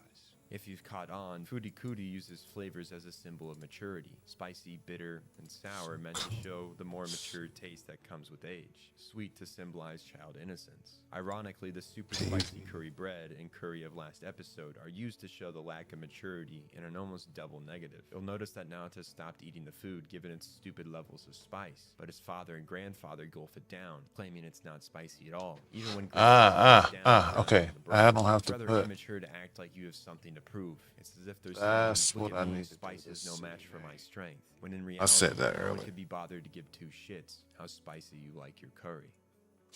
Naota begins to lean on Mamimi more with the lacking presence of Haruko. Underneath the bridge, Mamimi comments on how mature Naota is to not fight Haruko over his jealousy, when really it's just petty. He can't be Alright, upfront cool. about his feelings and choose. I'm doing good. I'm doing good. Anything mature about that. Regardless, I'm uniform, doing he some reminds her even more of her late first night love, and she maintenance. kisses all over him, imagining Learning some lore about this weird anime that Naota tends Lucy to put ignore on. Haruko, seeming to take the man's advice from earlier, waiting as for he's Penguin to get swayed by back. her and his feelings towards her. She gives him special batting lessons, touchy with him during so. She has him focus on a glint in the sky, the glint being the satellite soon to be pitched towards him. The Bureau of Space Immigration finally makes themselves present in the story. The man from earlier, 54%, 16%, 12%. Though I question his ability. Despite a massive satellite 24 hours from freefall into Earth, leveling an entire city, he's more focused on whether or not the spicy curry bread that the do need to pig delete created is poisonous. As mentioned earlier, it's clear the that front IP, and center in Amarao's head is still Haruko and his childish feelings. They plague his ability to make reasonable decisions, leaving him in limbo between adult and child. We all know what's happening here, and now so does Naota. His childhood innocence destroyed in a moment's notice. The red dot beamed into his head, a signal to the satellite's target, but more than that, a signal to the fog slowly lifting on this thing that is furikuri, furi, or whatever other nonsensical innuendo you want me to use. The betrayal both by his father and Haruko sticks with him. The next day, only frustration and disappointment is left on his face as he lets Mamimi cradle him. She is his escape from his emotions towards the pixie, as she likes her as well, the attention she gives him. But even she is unreliable, even his Delete watch this can't he play entry. baseball, knocking on Haruko's bike, deserting Naota underneath the bridge. He yells that he's skipping the game. They comment that Naota isn't the type to swing the bat anyway, to make decisions. He is more of a floater, wanting to coast through and avoid failure. Waiting to greet Naota is Kamen, the robot Kamen that is seemingly tasked There we go. with teasing Naota over his sexual relationship with Haruko. He presses his son, pushing him to anger, where he swings the bat in the only way he seems to know how, out of childish frustration. An unfortunate series of events lead to his father's death. Hitting the TV sent a clock What? into Kamon's skull. Naota gazes in shock at his actions. This took a dark ass turn. With Naota following the murder, he refuses to take accountability for his actions, first insisting he didn't hit anyone, finally muttering. Oh, that just finished. Amara takes note of this as he drops sugar into a cup of tea for Naota, implying he must like sweet things. After all, Naota is still just a child, and Amara is trying to make that clear to him. Naota denies that Haruko has anything to do with it. What was that? He catches himself. He realizes that what he did was out of jealousy. As Amarao says, you liked her swing. Another furikuri pseudonym of sexual acts. So you gonna make me. Reviving his father by rehydrating the mummified corpse, Naota shows no real emotion but existential dread here. His father making a comment that he seems to prefer his real dad after all. He shares with his son what led to this, making everything a bit clear for Naota, how he's being used to unlock a power through the portal in his head. Haruko enters through the wall, tearing up the robotic Kamen with her Vespa, making clear just how lowly she thinks of him. Naota questions what she really is, only receiving bullshit answers and fluff from the loony pixie. He gives up on pushing this and tells her to do something about the satellite barreling down from the sky, which she ends up dragging him along to take care of. Riding towards the massive hand iron, it's made clear. Liking, what up? Everyone, hold on, let me pause this. Let me pause this so everyone can stop and give a huge shout out to my boy Lycan, who just made affiliate the other day. So, oh shit, do I have? I got something just for him. If I could say anything about Lycan, it would be that he's talented, brilliant. Wait. Talented, brilliant, incredible, amazing, show-stopping, spectacular, never the same, totally unique, completely not ever been done before, unafraid to reference or not reference, put it in a blender, shit on it, vomit on it, eat it, give birth to it. Best there ever fucking was. Best that ever did it, my boy. Lycan. Congratulations again, dude, on affiliate. Looking forward to your emotes and your, what your stream becomes, man. Welcome. Hope you had a great day. Currently, the Earth government system seems to be in talks with Medical Mechanica, as told to us by Amarao. Since he's just a commander of a Baru, his information is somewhat limited, but we at least know that some kind of agreement is being attempted. Haruko and the organization she works for, the Space Patrol, want to prevent this, putting themselves in the middle of this diplomacy. Shown by Miu Miu's attacks towards Haruko, it appears that Haruko herself is expendable and disliked by the agency, but nonetheless, they recognize her usability. Oh, wait, I already turned it off, so I can already go ahead and delete this entry. I'll take a picture of this. I take like 18 screenshots of things just to make sure that I don't ever forget anything. 85. Yeah. Okay, so that's deleted. And I go on top, and when it's ready, oh wait, new C name, alias. From sending the satellite down to putting Naota in this position to make the call to swing, she's forcing him to grow up, to mature, or pretty much die trying. And Naota buckles down, calling out to his brother for support before taking the swing. Appearing on his head, the corrupted kanji of adult. It seems he's channeling Artemis' power from Kanti. This time, he won't be in next time. Naota is the savior of my body. Assisting him in sending the baseball-like satellite back to space. While you'd expect a celebration after the avoidance of a catastrophic event, Oh shit, what did I do? is somewhat melancholy. Mamimi, who had been watching this from the sidelines, looks depressed after watching Naota swing his bat. It's a symbol of him growing up. of becoming his own man. She knows that from this moment forward that he is no longer a canvas she can paint her desires of another on, and that depresses her. Naoto reflects on his swing, how good it made him feel, powerful and in control of his destiny. He liked it. It's that feeling of freedom growing up brings, that nothing can stand between you and what you want. He wonders if this is how Haruko always feels. Given how fresh this new emotion is, Naoto lacks the vital understanding of balance between free will and accountability. With freedom comes responsibility. Yeah, I was right. Responsibility to control oneself. Find a middle ground between the two extremes. Neither Haruko's unchecked actions nor Medical Mechanica's absolute control are the right answer, something that Naoto will soon see for himself. Guns, explosions, violence, all things boys crave. They're cool, exciting, and in some fucked up way, fun. And that idea surrounds Naoto here. 42%. You know what? I'm not gonna say anything because this is going a little bit faster than I expected it to go. So I'm really nervous because it's going too easy. Knock on wood. Projects a revolver hammer, which is both a representation of his you-know-what, as well as one of his ego and id. It pushes him into kissing Haruko, which his father catches them doing after he himself had an adventurous. Cause they gave us from 9 o'clock tonight until 8 a.m. tomorrow to get this done, and it took 48 minutes for at least my part. It's kind of bananas. I don't. Selfishness is the driving force in Naoto's journey. Okay. That music is in the back of this. Stress to grow up right, as below him there is no cushion. He doesn't have a supportive role model in his life after his brother left. Yet with everything considered, he's still just a kid, being forced into early adulthood by a snake-like pixie and a shitty father, as he plays war for the girl he likes. Interrupting his game are his classmates who, despite being under the legal working age of Japan, are driving a liquor truck for their part-time job, albeit on the riverside as to not get caught. This is quite the parallel to Naoto's situation, which is ironic as he tries to act the most grown up in his grade. While they talk, his classmates mention a rumor that he's the one who saved the city from the crashing satellite. Instead of simply acknowledging his involvement, he fluffs himself up, even going as far as to blend some lie with the truth, stating he pilots Canty, exempting the part where Canty shits him out after he's past his use. This egotism causes the gun in his head to cock back its hammer, a representation of him flaming his own ego. Naoto's under the impression being mature means accepting praise, and in some ways he's right. But Naoto lets the compliments and rumors go to his head, making him feel like he's more than he is. There are people that think he's cool and awesome now, and he makes the mistake of putting himself on a pedestal and even exaggerating his accomplishments. Ninamori is wholly aware of this, spraying him with a water gun, cooling off his ego.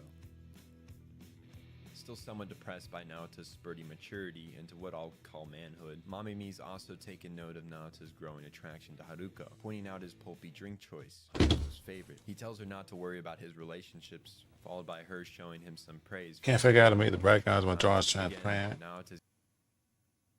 Oh yeah, man. Just ask somebody. To fluff himself up once more, which ends with Mamimi shooting him with the pellet gun, an attempt to snap him out of his egotism. Naoto's immaturity in praising himself is a process we all go through as we begin to make a name for ourselves. We're impressed with what we've done and become, and it can drive some of us into a realm of egotism, one that you have to call yourself out of. But there are instances where people never snap out of it. They wholly believe they're more important than those that surround them. The plus of ego is that it showcases how everybody is different, which is precisely what Mamimi is having an issue with. Naoto's actions are causing her to separate him from his big brother. The database is not as big as he thought. Naoto doesn't pay attention to that. He's too busy feeling himself as Mamimi showers him with some more praise. He takes this moment as his big break and asks Mamimi on a real date, walking her to a coffee shop, but she makes clear to him his place.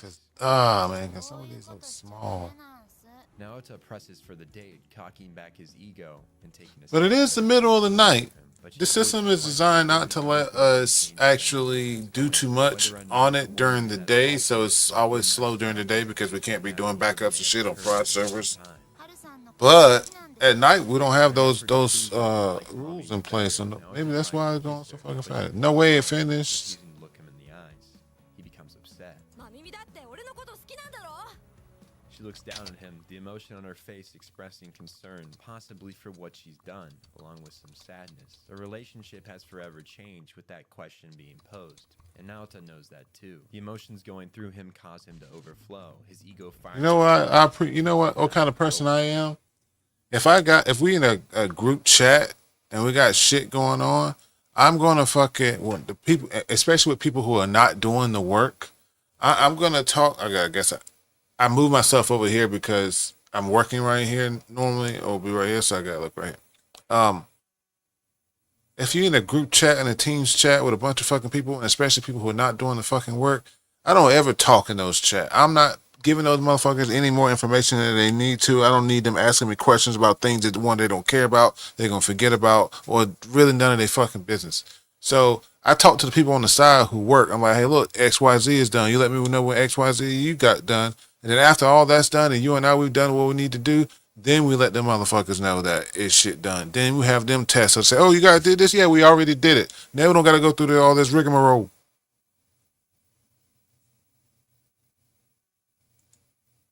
Please update us in this chat. No, I'm not going to update you every step of the way of me working on my shit. Oh, this is done. No, I'm not. It's all done.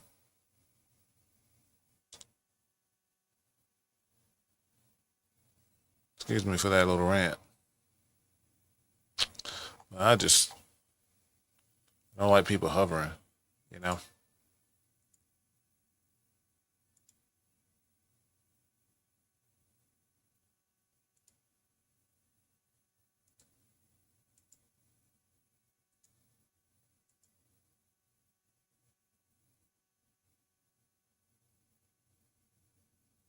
Yeah, look at this. 1025, all about 9 something. These got hit. Last one got hit. Oh, this is a log data. This is log. So let's do.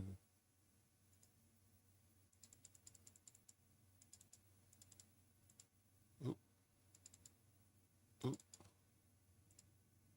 Yeah, 1050. That's all there. You know what? Let me stop. Let me let this dude check his work first. But yeah, all of this looks right.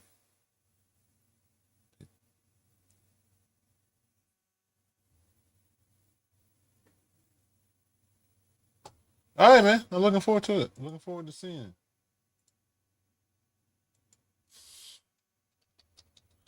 All right. Hold on a second. You got. Hold on. Where's my stream? Bear with me. Oh wait. I'm not gonna be right back, but I need to do something without y'all seeing first. Not really. I just need to Okay, I've gathered all of you here because only.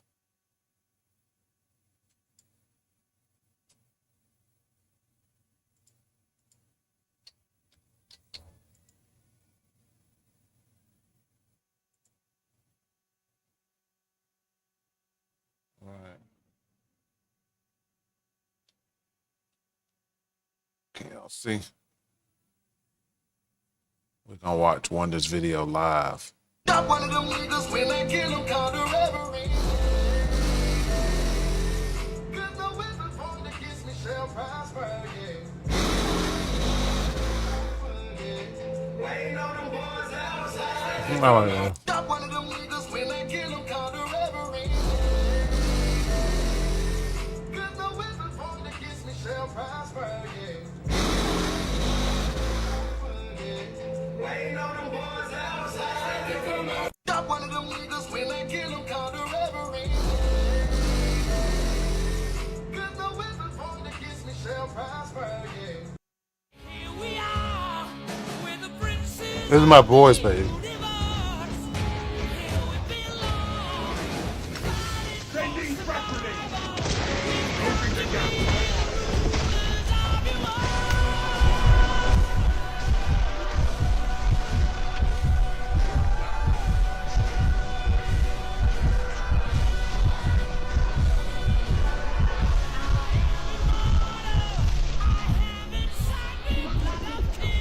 This is my favorite, one of my favorite songs ever. Adrian Paul's one of my favorite actors. Highlander's one of my favorite series.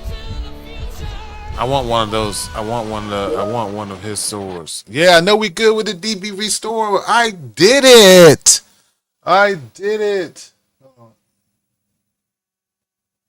When you got that dog in you, anything is possible. That's right. You got that dog in you. Anything is possible. Of course, we're good with the DB. All right. So you know what we also about to be good with? We about to be good with DNS too. Let me go ahead and enter on this shit. Bam. Refresh. Take it up to the top. Confirm.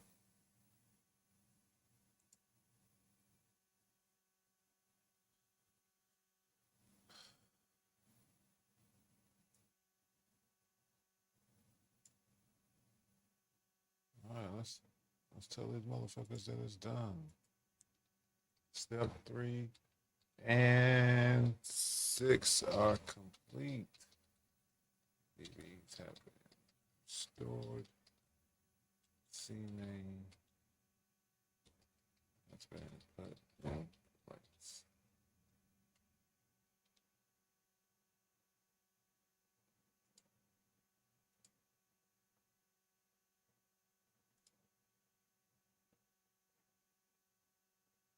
Everything with my name on it. 1, 2, 3,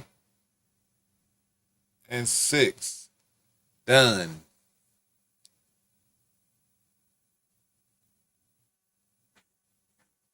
I still got to work in the morning though.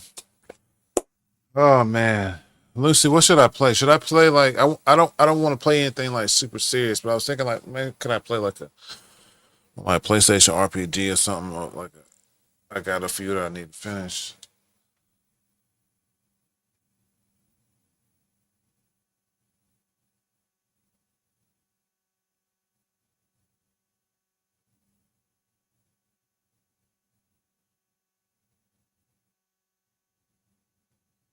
You got to put in all these C names. Just if you don't understand, there's lame. Yeah, in a nutshell, a C name. We put a C name basically so one thing on the network points to another thing on the network. So if you have like lazy developers who use host names or something like that, or IP addresses in their code, then you got to put a C names in place because they don't know wherever they put their fucking host name in. So if you ever change a server name, the server used to be server 1 and it breaks and up some shit like that, you got to go make a server 2. Anything that was going to server 1 is fucked because they put server 1 in all that code. So in order to fix it, you got to put something in place in DNS that says server 1 points to server 2. So anywhere that says server 1 is just going to go to server 2. Correct practice would be using a common friendly name. Like if server 1 and server 2 or server 3 always going to be skate shoes, then you would name this friendly name would be skate shoes, and then skate shoe can be any server. Does that make sense? But I'm done with my part. I've done my part. I did my part. Let me get my string. Let me get everything back to how I like it then. Okay, let's get the stream back over here.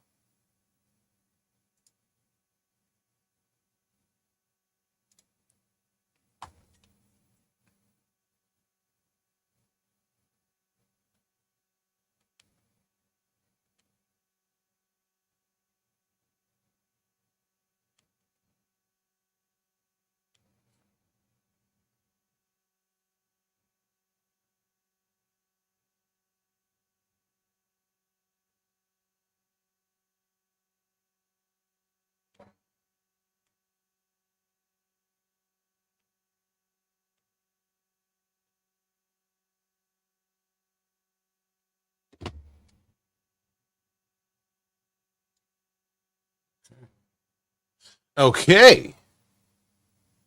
Something is up with my horizontal. Oh, I did something. I did that. I fixed it.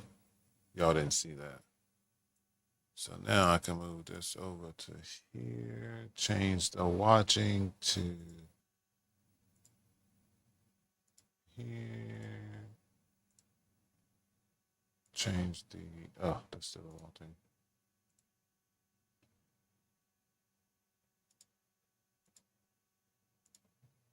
Okay, cool. You broke down about web fishing. Let's see how much we got on Fooly Cooly left. Oh shit, we only got 10 minutes worth of Fooly Cooly.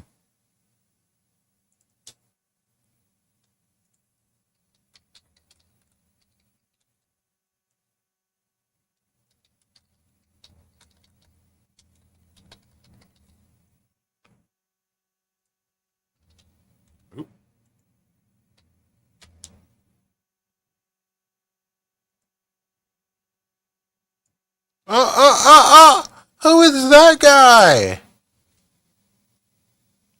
Who was that guy on the front page Emotional of YouTube?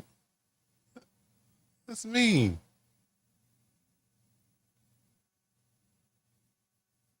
I must follow myself on this account.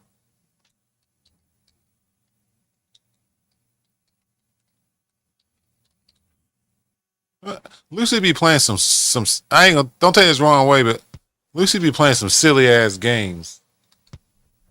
What's up, Shadow?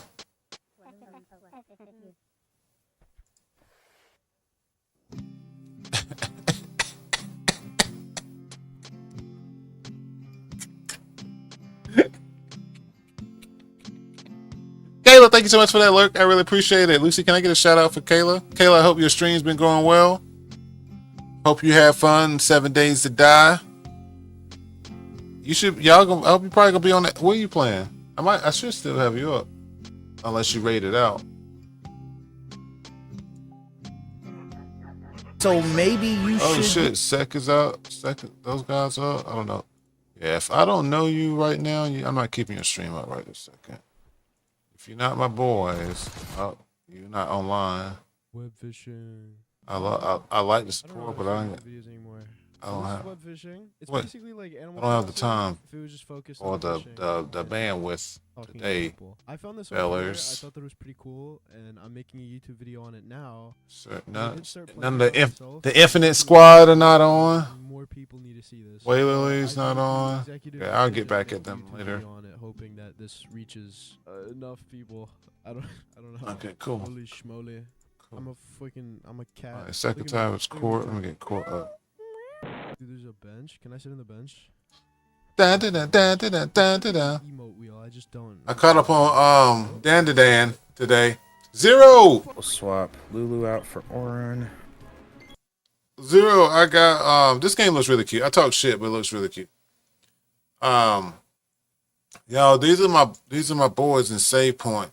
Like, I'm not gonna lie to you, man. They doing the dream. They're doing what I want to do with Here We Connect. So Shadow, you got your fucking rig now. Well, they call them battle stations. If you guys go on Reddit, they call it battle stations. You got your battle station now. Zero got his battle station. I got my battle station. All our boys got a battle station.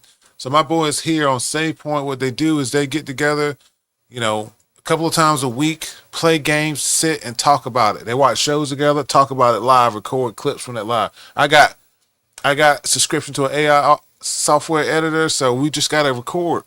So Shadow, Zero, let me know when you're available. We're going to make this happen.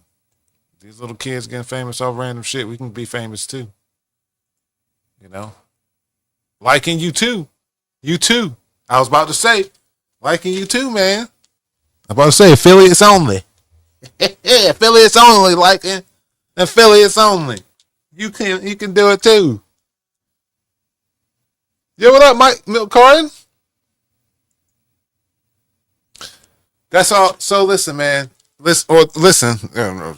But I feel the same way. I'm sitting here all the time. Why not doing it? Why not? That's easy. I work remote. I watch streamers all the time. It's like, oh, I'm working. I gotta take a call. Oh, I'm doing this. Blah blah blah. It's me streaming and having my stream up and chatting with someone while something's watching on the screen is the exact same as someone being on the phone all day while they typing on the spreadsheet. But yeah, man, I want to. Here we connect. Hold on. I don't know if y'all been here. Zero, you've been here since I got my some of my new graphics.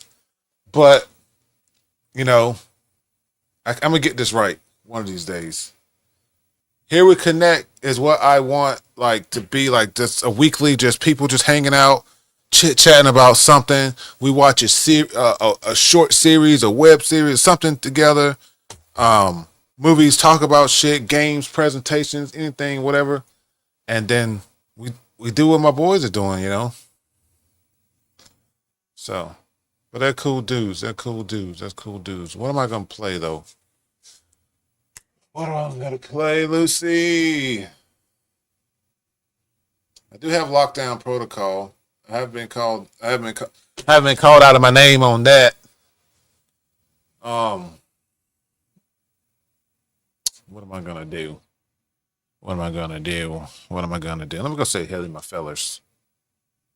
You fuck. That's why you missed. Not them cussing. How does death? Wow, your mouths. But it did, and I'm glad that it did.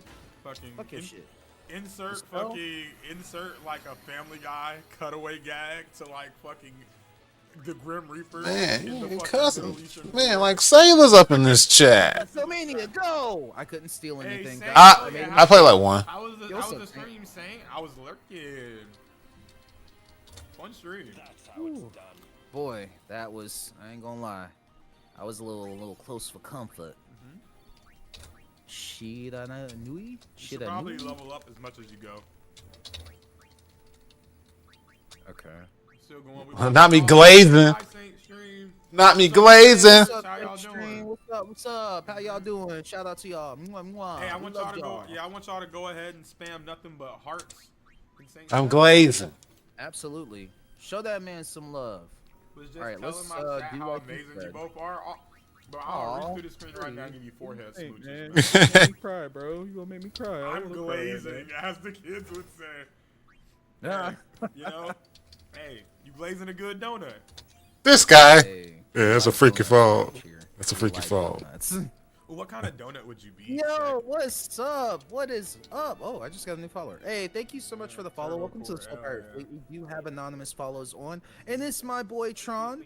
What's up, bro? How's it going? Are you ready for... Are you ready? All right, I'm putting them up.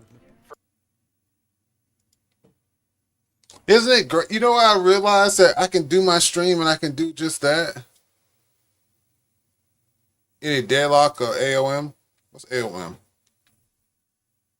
Probably no. No. I've been trying to play spooky games.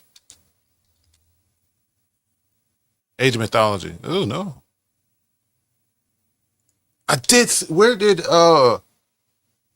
Command and Conquer Red Alert remaster go on set? I saw that.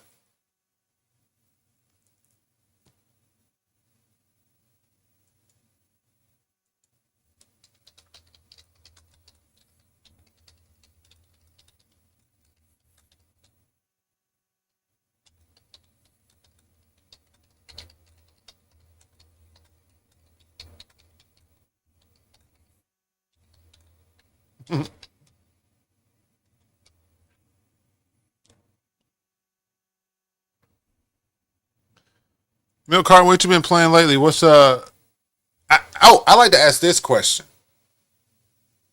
Milk Carton and Shadow, you can answer this question too if you're still here. Milk Carton, what was your battle station built for? What game did you have in mind? My first one was Aeon.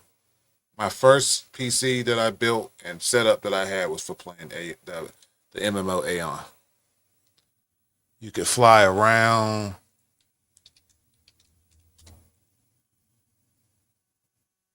Aeon in 2024. Wow.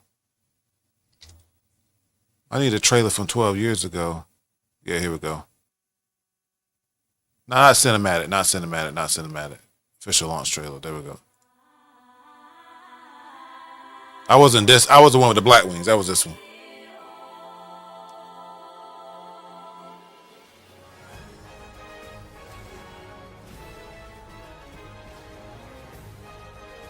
What's a grun?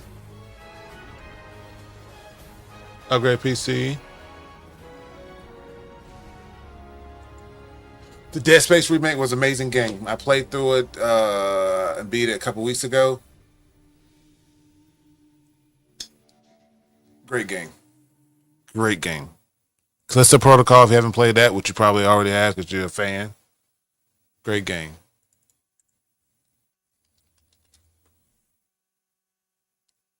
How I know it was gonna be something like this? Lucy. It's indie horror. That one game that I played, We Harvest the Shadows, is getting a lot of hype per the guy.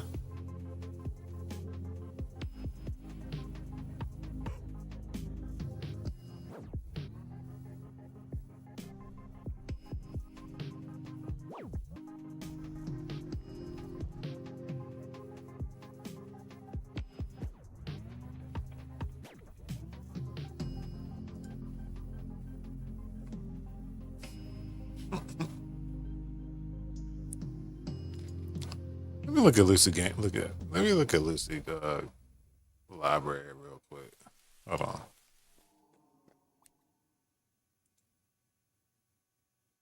I ain't gonna put it on the screen. But it's full of games just like that. Hold on. 438 games. Let's see. Do it by playtime. 1,200 hours on Lost Ark.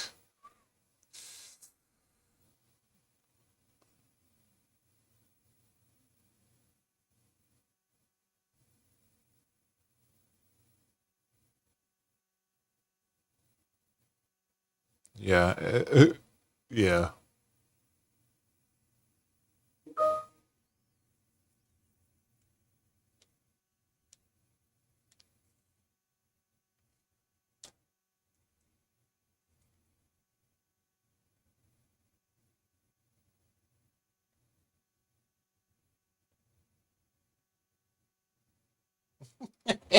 I love myself so much because of the gifts and stuff that I can think of.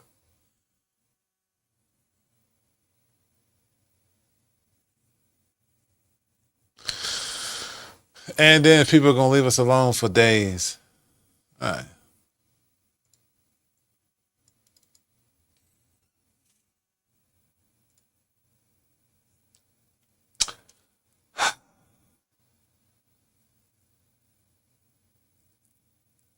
I want to play.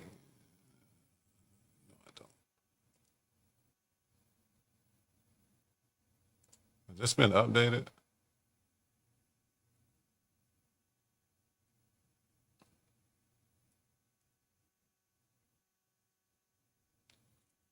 Put some new levels in or something.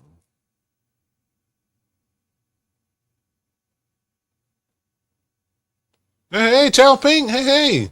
Welcome in. Listen, can I get a shout out for Chow Pink too? Just drop them a follow day. Gonna be checking out their stream a little bit later too.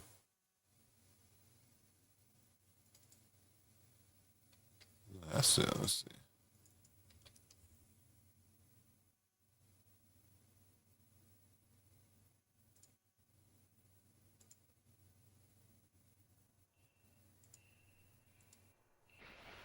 You know what? The last time I played DayZ, I got jumped. Lucy, I think you were watching. I jumped in. I was having a good time. Was running around. I just got a nice little supplies, and these guys was like, "Hey, man, hey, what's going on?"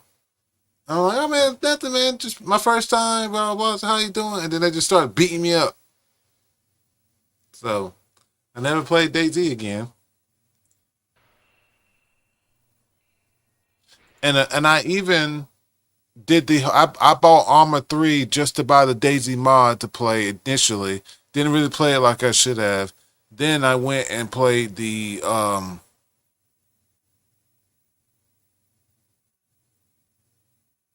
standalone, and then I got jumped in the standalone. Yeah, I got bullied. And of course, we shout out everyone here. It costs nothing to support anyone. If we know you're a streamer, we'll shout you out. It will cost us, again, it don't cost nothing to support, nothing to share,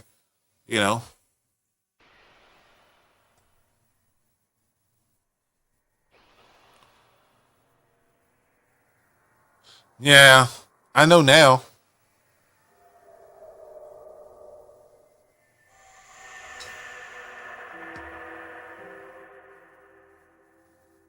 Also, I could redeem my Xbox Game Pass thing and do my Xbox Game Pass recording for the Keymailer thing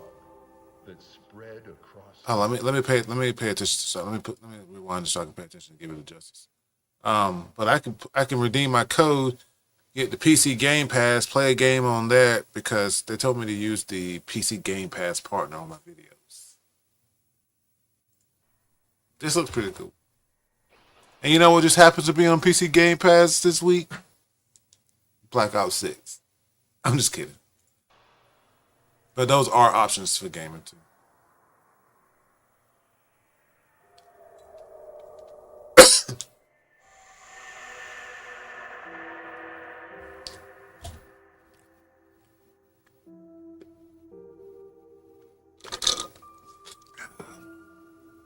Long ago, a great beast came from the sea and brought with it a poisonous fog. Doomfish. Spread across the earth, corrupting everything it reached. The poison fog slowly transformed the world and brought about a new age.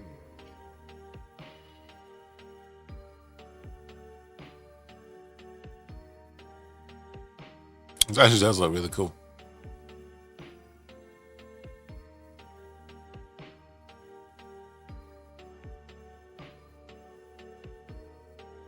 Looks like a first person like Castlevania type.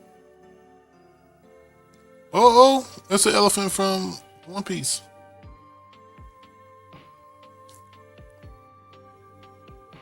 Oh, not the Nether. Oh, that's a big ass bat.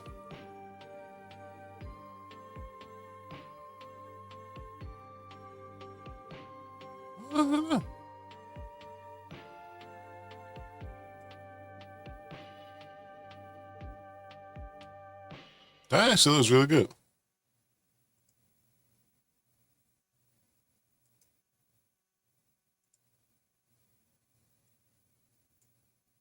Yeah, drop you a follow too. Boom,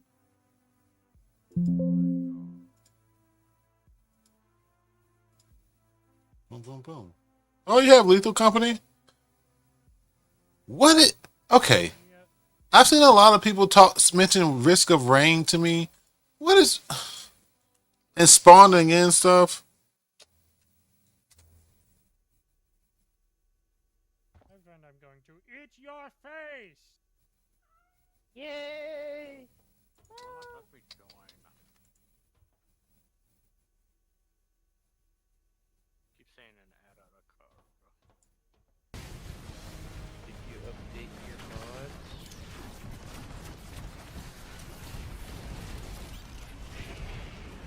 I think so. I could have sworn someone was talking about how you can spawn in like any type of creature or something like that.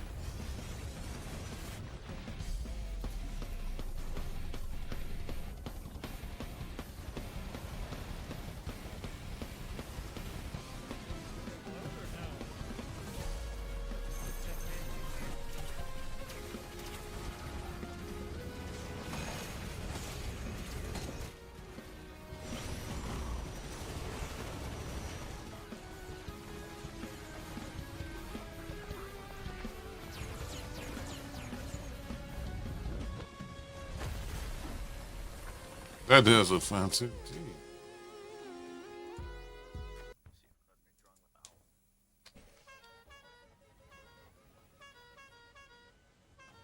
You are hitting the start modding button, right? Does it spawn enemies?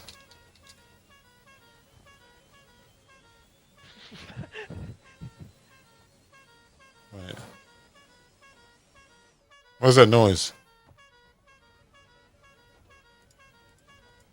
I'm gonna watch you on the camera. Oh. That was with the company.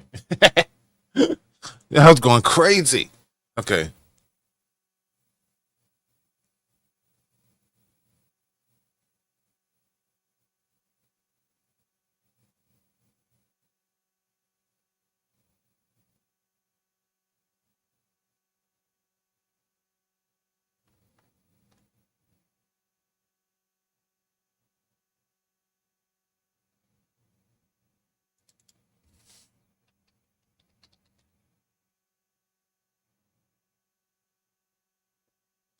Maybe I'm thinking of a different game. What game is it that you spawn or your chat can spawn enemies into the game to make it harder? What's that called?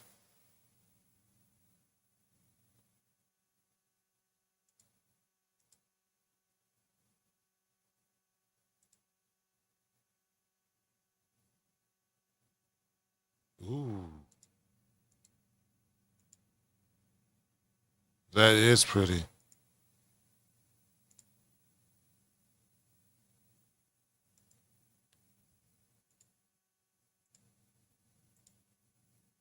I don't need a new obsession.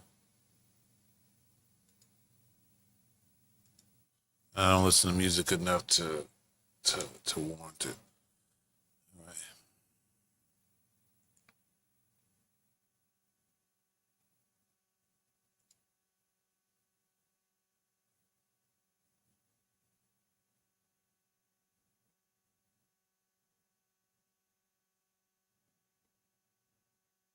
I'm just not in a scary mood right now.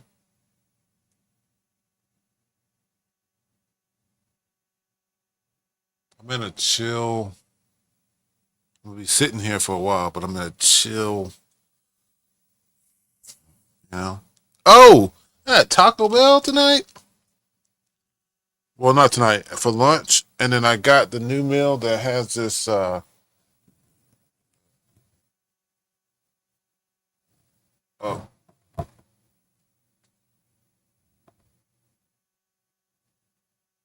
it's backwards.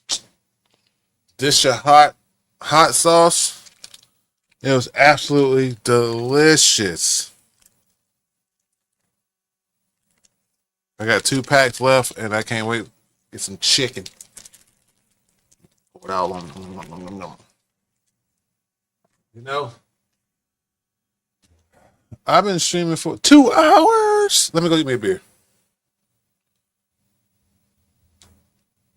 What about 2001 Space Odyssey, but as a psychological horror? Which one is that? I did have fun playing Dead by Daylight the other day. I don't feel like playing that though. Wait. Oh. Did I tell everybody who I was gonna be for Halloween? No, I don't think anyone's watching. Oh, a few people watching. I'm gonna be Baba Voss.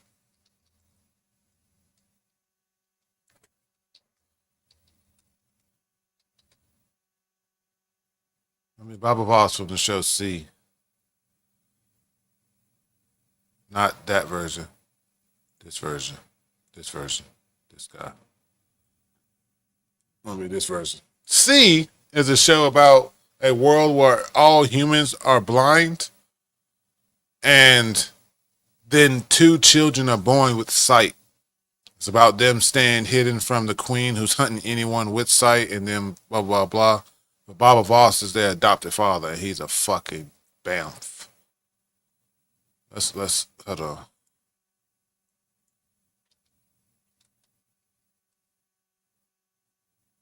Ooh, that's too tough.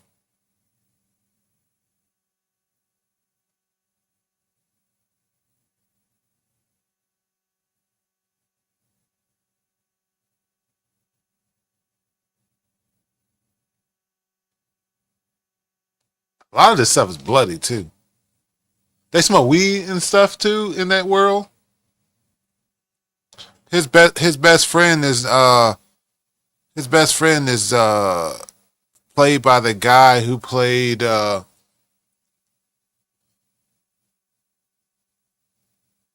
what's his name, Remy? No, I'm they both Cajun, so I'm thinking Remy because of Gambit. The Cajun dude from True Blood who was the serial killer. Is it? Yeah, it is. It is. This guy right here. Hold on.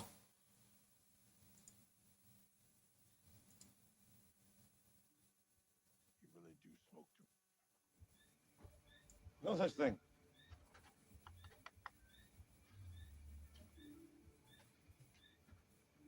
Where are you headed? I wanted to get the samurai armor, but I didn't start looking for my costume until yesterday. My stream might be locking up a little bit. I think I got pages refreshing. No, I do. Beware wolves, blah, blah, blah. Yep. Where are the fucking wolves? See that? See that? Where are the fucking wolves? Beware the fuck wolves. We are the wolves. That's right, Papa Voss. But normally he wears like a kimono type thing with like some gauntlets and shit. He carries a short samurai sword and a knife, and they're blind, so he's always hunched over and he's feeling and whatever. Hold on, let's see. A good example is okay. Watch. Look, this is a guy from Salt Barn. I don't know if you guys have seen that.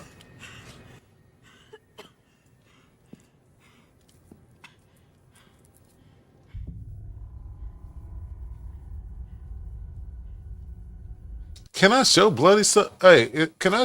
Let's see. This fight scene is pretty gory. Can I show that on here? Let me give me a beer first.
What was that?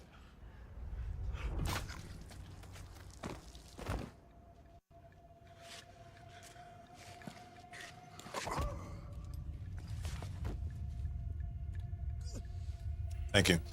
He's blind, so watch his movements. So this is how I'm gonna have to walk around with my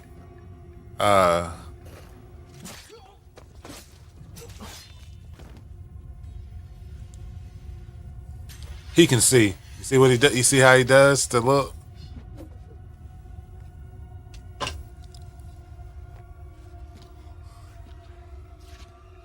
Close your eyes.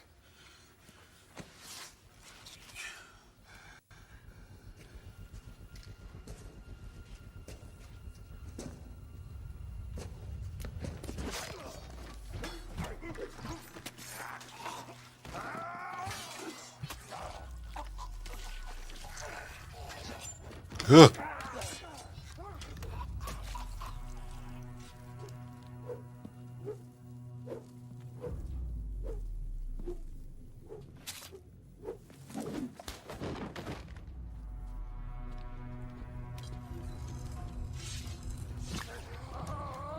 Y'all see, he chopped his fingers off.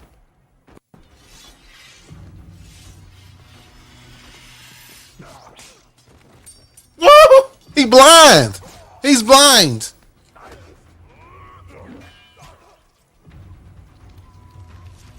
It's almost over. Ain't no Twitch mods in here either. Please don't get me. Check, check.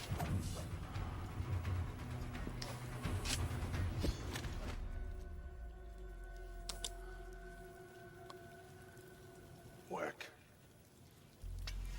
Baba Voss. The great Baba Voss. The great coward. The great deserter. Finally, my day has come. This is how he walks most of the time in the game. I mean, that game, in the show. Hunched and just... Yeah, the great Khal Drago.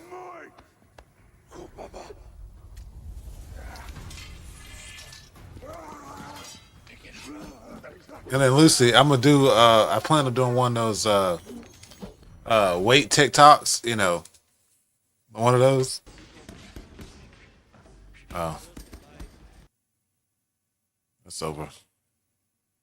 But then obviously I turned into Baba Voss in my costume. That'd be cool. Okay, let's finish this fully coolly, and then I'm going to play some content warner. Who has been fighting out. Thank you for everyone that's hanging out with me. And if y'all got content warner, be down to play. I don't know how to play. I know how to move stuff and grab stuff, but I don't know how to play. Please don't judge me while I suck on these. His obvious distaste for the woman and desire to ruin her. His feelings from his time as a kid remain. His Stockholm syndrome still strong. Aboard the oddly shaped robotic gangster, Mamimi calls out for her senpai to save her, further upsetting Naota. He states that I need Pip's house.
I have content warning also.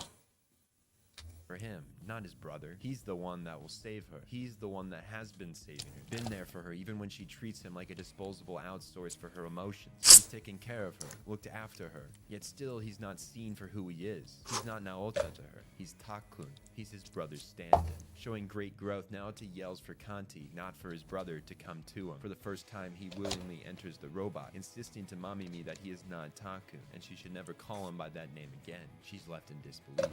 Naota is fired from Kanti's cannon, smashing into a billboard, and in his absence, with the help of Haruko and Artemis Gibson 1961 EB0, Kanti destroys the robot. The women on the streets, seeing the sheer power of its bat, are left in awe. The ball of red light drops to the ground, not being reabsorbed this time. Naota lies limp in its crater. Despite his best efforts to appear cool, to be the pilot of Kanti that he's hyped himself up to be, the truth lies right in front of us. Haruko steps on his crippled body, her infatuation directed towards the Artemis confused Kanti. Naota may be growing up, carving out an identity for himself, but still, he's looked at as lower. One moment you're an absolute badass, staking your own identity. Next, you're the carpet for the girl you like as she stares into the eyes of the one she truly desires. Your ego only gets you so far in the world. Like anything, there's a balance to it. No, your ego is temporary, that what you define yourself as is important. Not so important that you forget what you really are. Just another being, another soul going through this thing called life, with as equal worth as anyone else. How ironic it is that the woman so self-involved is the one whose shoes he's crushed under.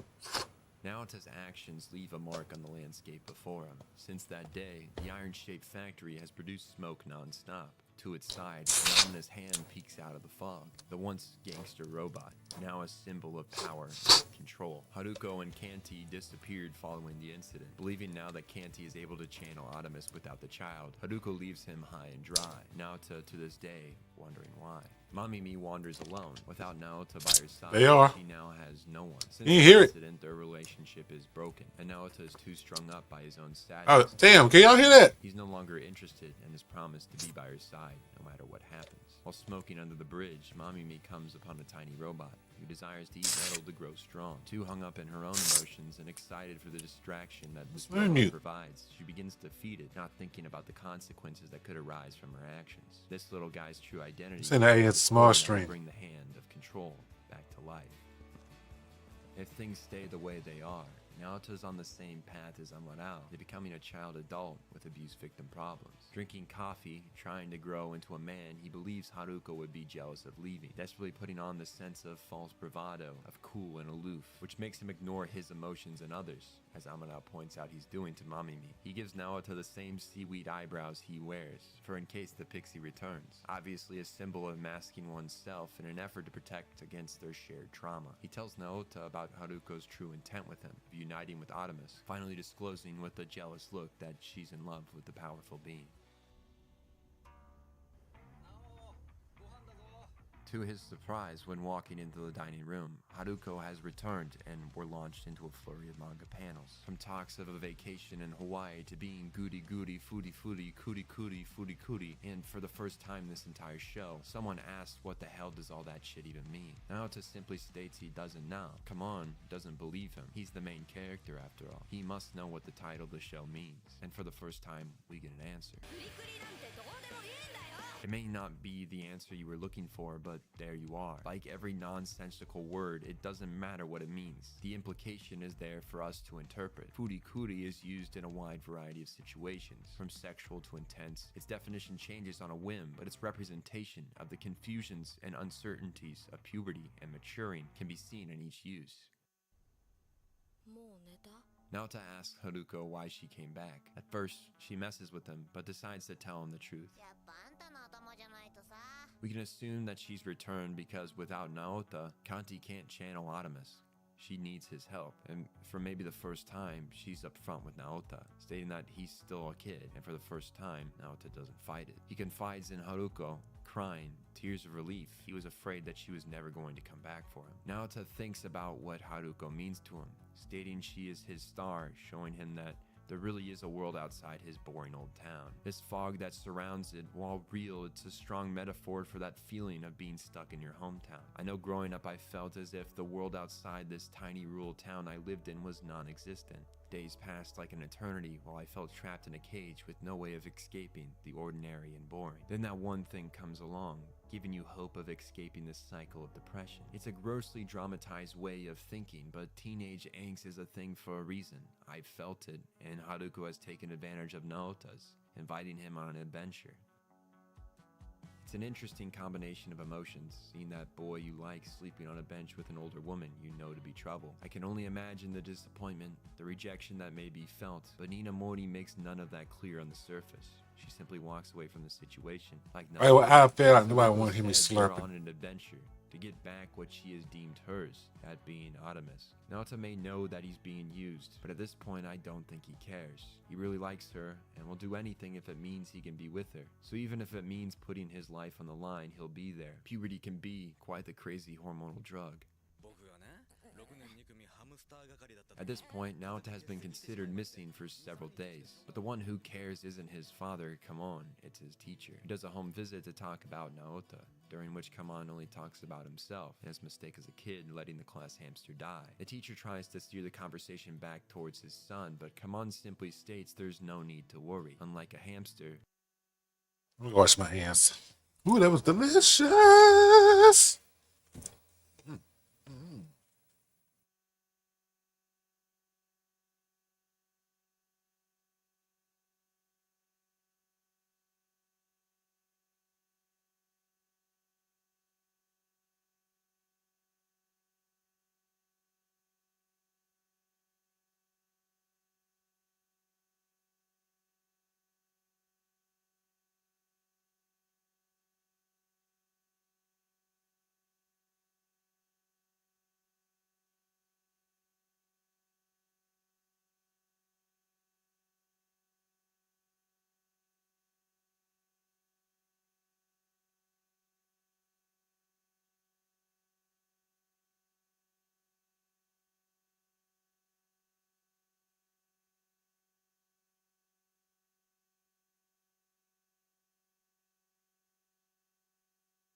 Naota can take care of himself.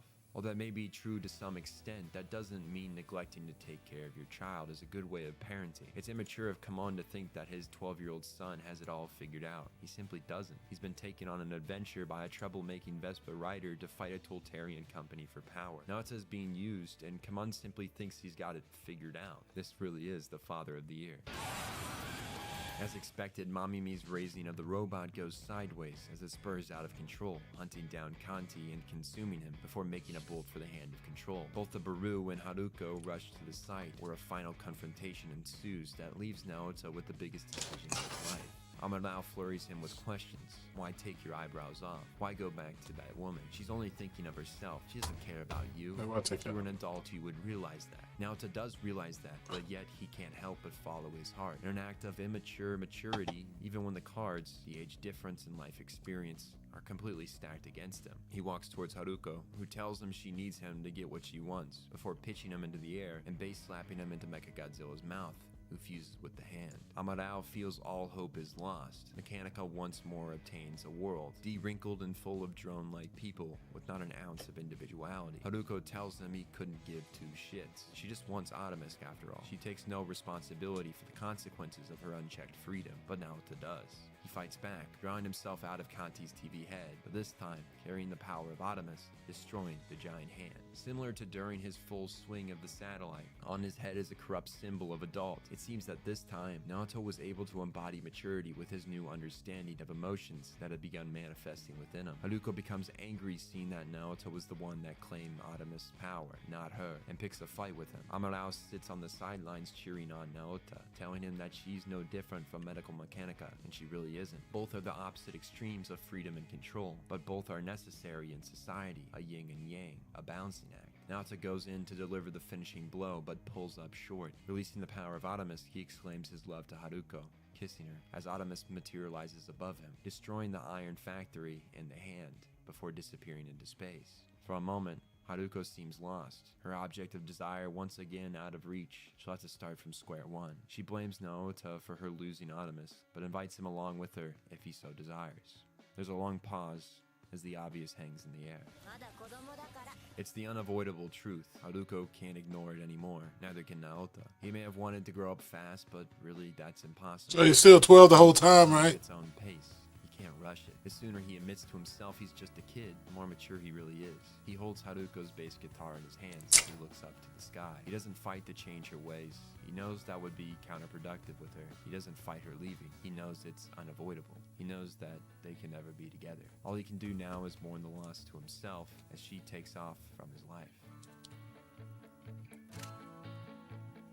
Mabase is still the ordinary town Naoto always thought it was. Place where nothing amazing ever happens. But this reflection doesn't have the same pessimistic tone as it did in the beginning. It's more a reflection on his original thought. He was right. And no one helped this girl that was homeless the whole time, setting fire to shit. An ordinary thing did happen, but if you look around, the ordinary is still happening all around us. Before and after, the moments we see is magical. Naota is entering high school with a fresh outlook on things. He hangs out with people his age. No longer does he separate himself from them in favor of surrounding himself with older people that at one point he thought to himself are mature like he is. Naota knows his place now, knows he's just a kid making his way through life. In this boring old town with a shit dad back home who gives him a great reference of what not to become. Naota has some things figured out, but not everything. No one knows what the hell Furikuri is, but that's how it's supposed to be. Furikuri is like those indescribable events and emotions of puberty, of things happening to yourself that you can't stop nor control. It could mean something sexual, something hurtful, something sad or happy, something angry or anxious. Furikuri is whatever you want it to be, and so is this show. If you want to take this in all of its symbolism and analogies, you can. But if you prefer just a hectic, unexplainable jumble of guitars, Japanese rock, and mecha fights, you can do that too. There's the mature and the immature. You can choose to ignore the adult themes and just enjoy it for its cartoonish greatness. And that's something to take into your life. We talked a lot about being immature versus mature, and you may have taken that as being immature is always bad. It's not. Let me be the first to tell you that if no one has. It is boring being uptight and serious all the time. Let out some crude joke, make fun of sexual innuendo, play with some fucking pellet guns, I don't know. There's nothing wrong with acting like a kid even when you're 40. There's yin and yang to everything, a yin and yang to life, a balance. Part of being mature is acting immature when you want to, at the right time, with respect to the responsibilities, compassion, and courtesy that come with being an adult. So find your own balance in this thing we all experience, your own walk of life. And find your own meaning to Furikuri. Interesting. Interesting.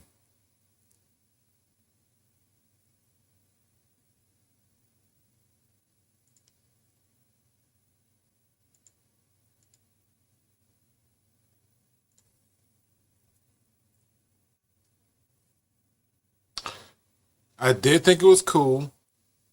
Weird. But cool. What up, Grinder?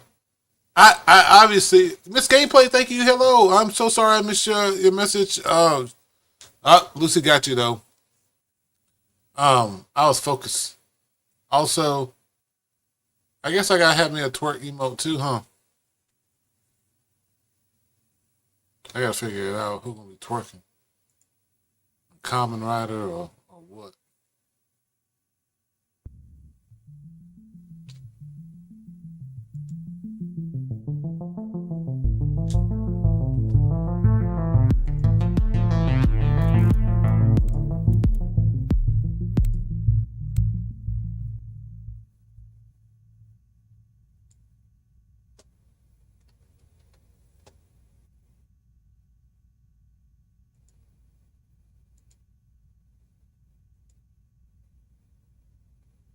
Okay. Thank you. Thank you very much.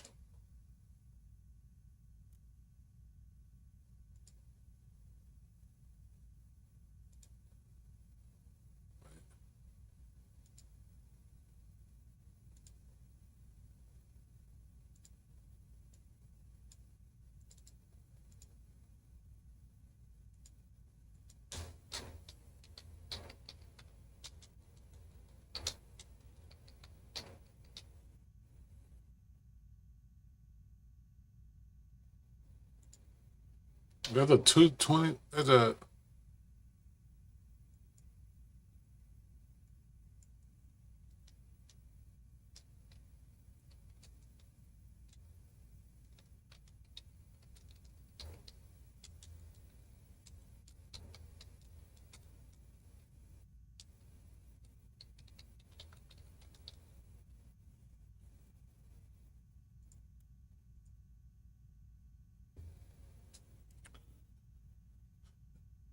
So it does have controller support, but it doesn't tell you none of the buttons change for it. Excuse me, I didn't mean to burp.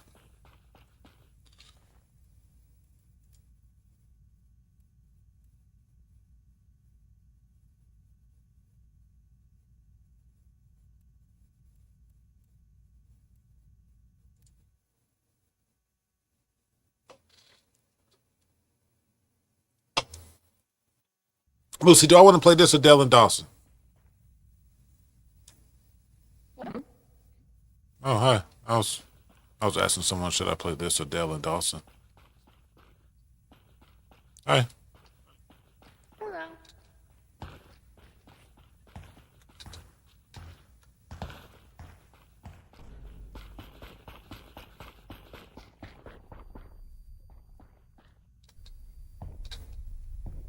I love the cute little Halloween sound effects they've added to Discord. Oh yeah, I was wondering why it sounded different. I was like, what the hell is that?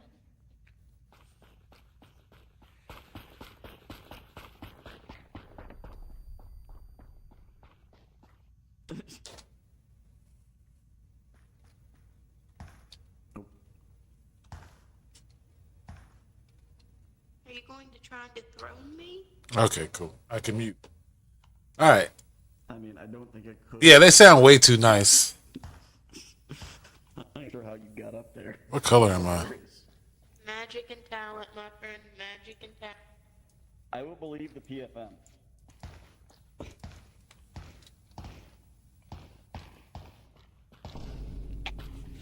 How do I put my arms up, hands up again? You almost had it. Just get some speed up, buddy, and you'll get up here. I promise.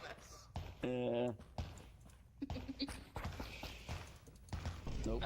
So close. Do you want me to show you how you get up here? It's probably something to do with back here. Yeah. Okay, scroll lock also unmutes and mutes. It's a lot of time. T does the same. There we go. F. No, it's not me. Don't shoot. Okay, here we go. We straight. We straight. Oh yeah, that's me. Wow. Yes, I am laying there. Well, look at this guy's suit. It's more brown than orange. You'll know you've made it. You'll see the skin viewer, but it'll all be like blurred lines because you're in the process of dying. After you die, you jump and you'll be up here. So I gotta ask, how's Alistair doing? He drinks a lot. I did make that. Who's Alistair? I could have swore that was. I wonder who's Alistair. These are like some friends that play together all the time, and then me. Lisa Fierce, they appreciate that. Have fun playing Last of Us Part 1. They just announced Last of Us Part 2, Season 2. So I'm going to be playing Last of Us Part 2 for the very first time. Never touched it. Very first time prior to the season. Was not expecting that. Hurt my fucking heart. Even the game been out for years. I know it's coming, but At first you're not, and then you look back at everything. It's like, you know what? I should have expected that. Yeah. You know, she was always a little murderous, but I don't think we ever took it seriously. She was just so cute. It was murderous for bugs. And men. She really likes to try and murder men. She tried to kill me though one time. I mean, you were hot piece of pizza. Yeah, but Charlie wasn't. She's a witch. Childish Man Meg Gino is a dope man.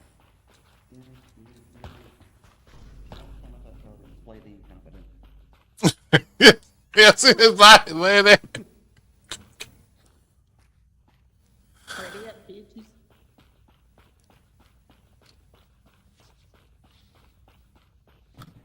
Hey, oh. I'm excited to get my tasks done. Me when I'm Dan. We're just waiting on you, White. now they're waiting on you. Now they're waiting on you. Wait. No, I'm ready to. It wasn't me. She saw me banging on the counter. Mama density.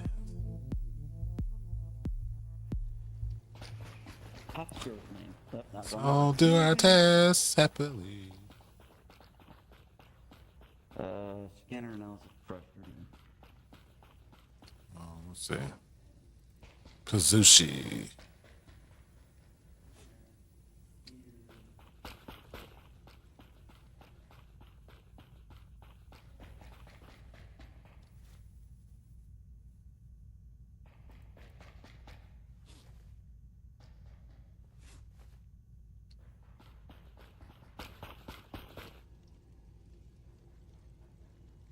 Wait, am I not reading them out right? Oh, this way.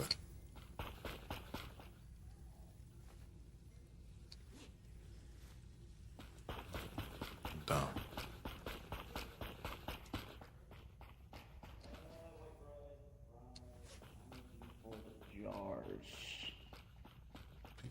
Pizza. Scanner with me? Oh, hell. No, it's empty. Hello. What was that? The revolver's empty. Where's the pizza? Why do you have that gun? It was the revolver that was just on the ground. It's empty. I wouldn't use it on you anyway. I like the green.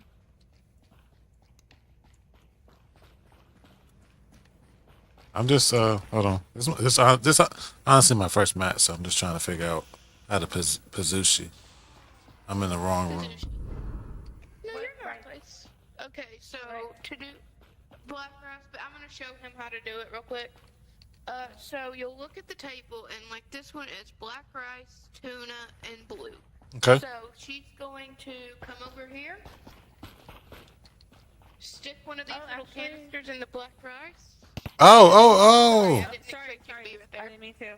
I'm gonna take these and go get blue. I'm gonna go get blue. Okay.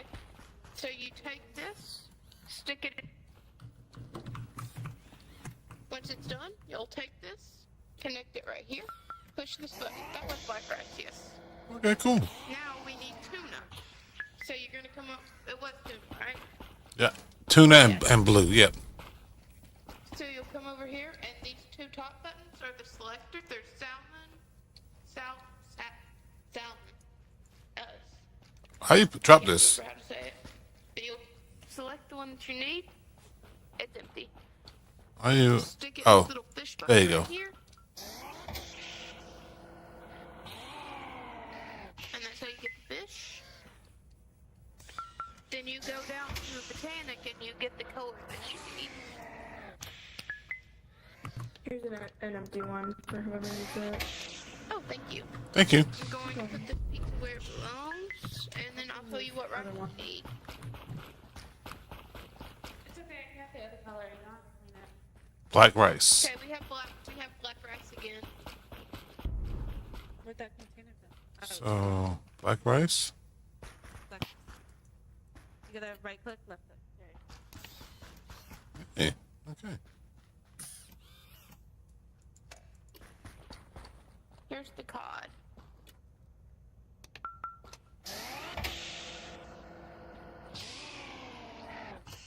Do you know how to put it in there?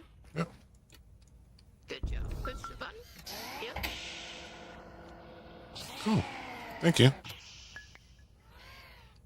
Oh. Yep. We're on the last pizza. Was there a color on that one? Yeah, it's blue. We already got it.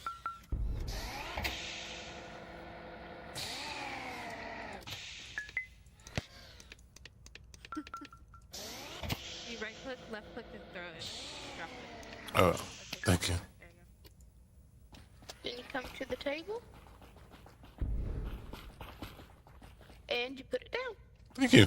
All right, cool. All right, so let me see what's next. Nope. Thank you very much.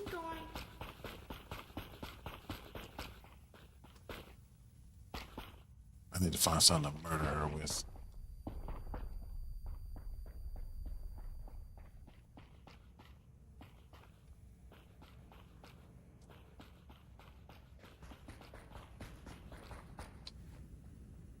Next is scanner. That's this way. I'm taking them to clean. I don't have enough hands. Oh, no. No worries.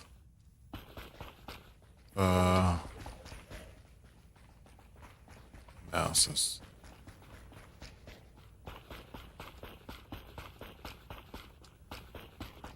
Where do you find stuff to kill people with?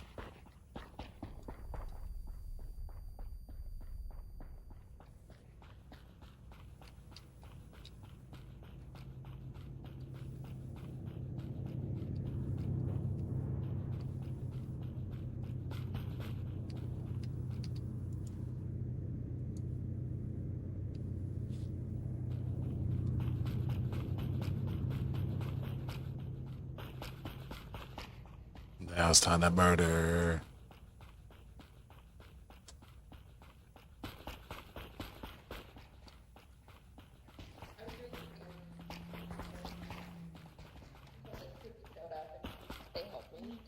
Here is white. Okay. Wait. Yeah, there's white. And then there's red. Is everyone alive? Yeah, that's one. Okay, I'm gonna go get yellow. I have to go. Oh no!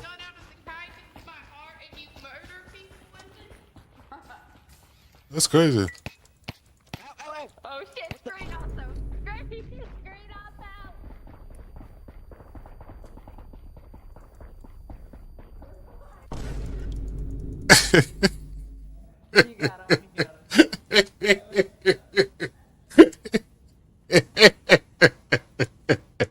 It was so nice. Guys, there's a.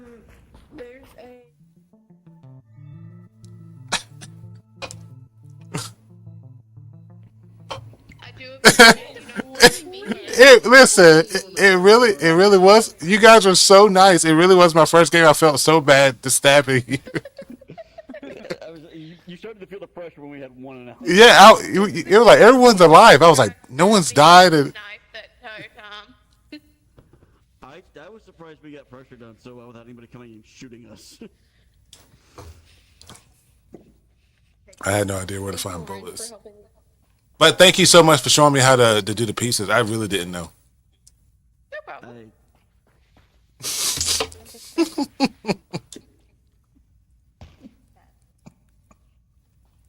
Spiders. Oh.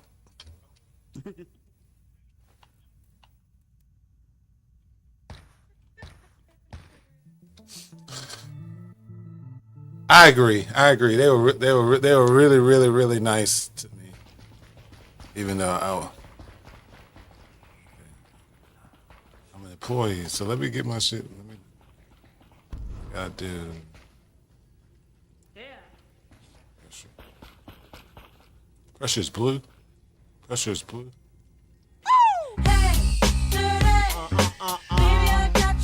Yo! Kai, thanks so much for those gifted 5 gifted subs. Holy shit. I appreciate you. Salty Dog, I was just in his stream earlier. Holy shit. Thank you so much. I promise you, you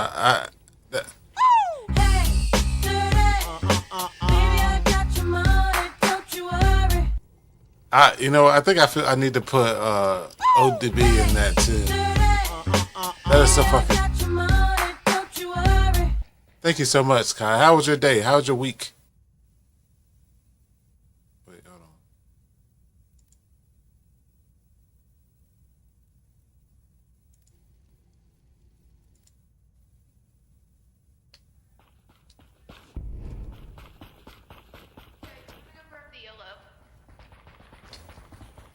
Do you want to grab the other color if that's what you're going after?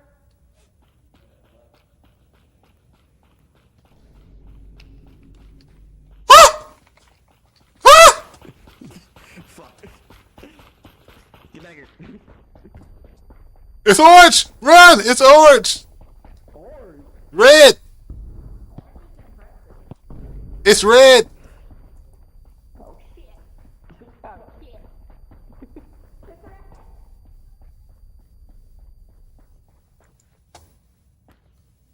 Oh, the poor white.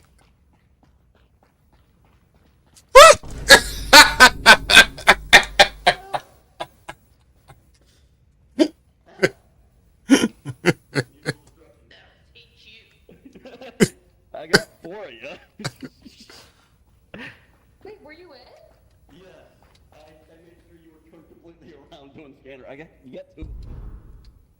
Damn. Damn. I got 4 of you, so I'm not feeling too bad.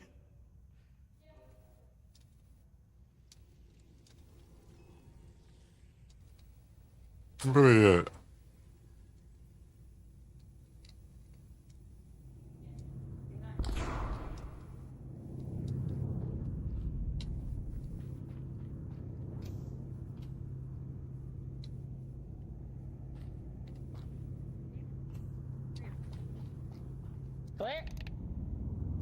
Look at them working together, teamwork. Again, Kai, thank you so much for that. I really appreciate it. I hope you're doing well. Hope your week was well. Thank you so much. I'm telling you, man, I've been having so much fucking fun and excuse me, streaming the past couple times, and I appreciate you. Oh, they just all bonding. A bunch of people did.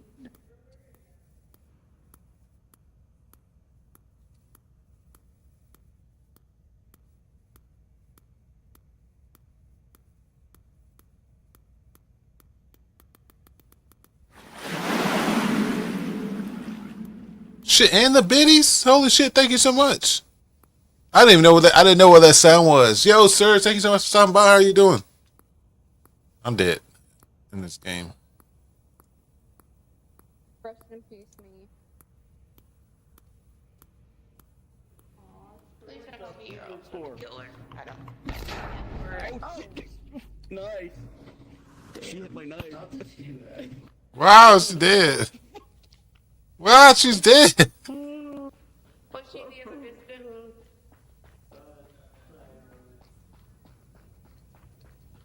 I need to remember where the knife is for like when I first. Can you feel me? Can you feel me?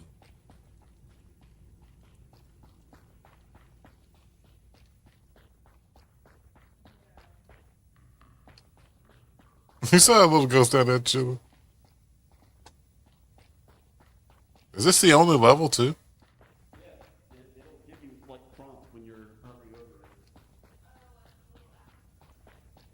it. Man, not running around with the blick. He don't even care.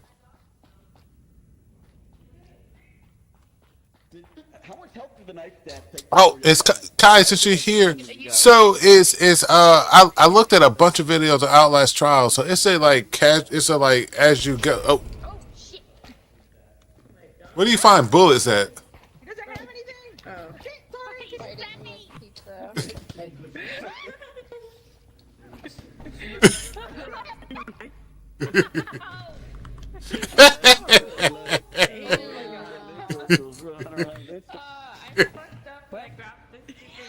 So who's? Wait, is she the last employee? They actually finished Tanner. Alive. Room. I wish Tanner hadn't been finished before that. There's literally 5 bodies in here. 1, 2, 3. I'm good. You're wasting your time. Not By the way, Pete, that was me. I took the blackout and put brown. Yeah, you didn't trick me for a second. I looked at that and I knew it was wrong. I immediately just started throwing random ingredients in it to get it out as soon as possible. Hype chest. That's my favorite. You earned a hype chest. And I don't have a weapon. I just put the wrong fucking ingredient on it. Yeah, that is valid. I mean, it's kind of like making the wrong analysis. Yeah. That's pretty cool. I just, as soon as I killed White, I saw somebody running. I'm like, Thank you so much for that, guy. That's cool as shit, man. I've been caught. I killed Red with a container. I was on a killing spree and had the minimum health. I was like, it was worth it. White rice, tuna, Was it though? red. I got 4 bodies before I died. They're pretty good. Well, the fourth one was your body. No. There were. Wait, you gotta. Jesus. Where'd they go? I killed like 3 people. I was like, oh my god.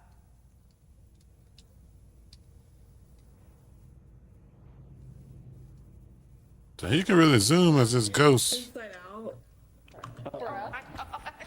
So where'd they go to get? Look, I don't know. Oh, they went to get a canister. We still gotta do 5 analysis. That one. It could be done. She just needs to work faster.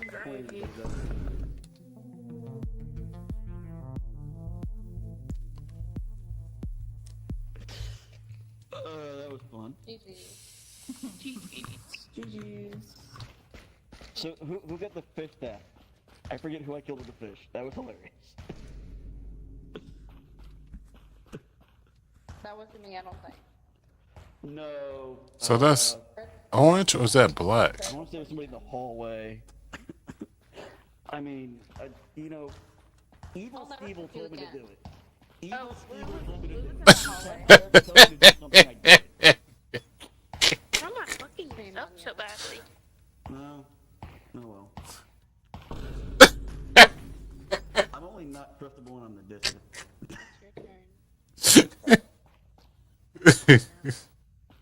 Oh. Saint Row. I just keep forgetting because I'm watching.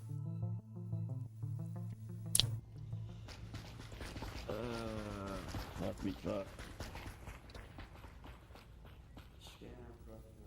What am I? Boy.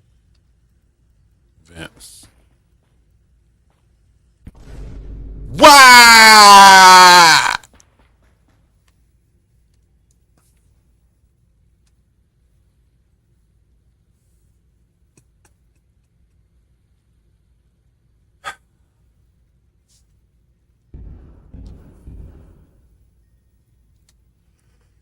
I'm gonna go play a quick game with Dale and Dawson.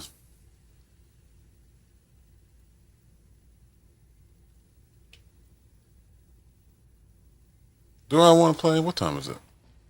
3 hours. You know what? Let's do this. Yeah. I am. Yeah, he really did me on site. I'm done.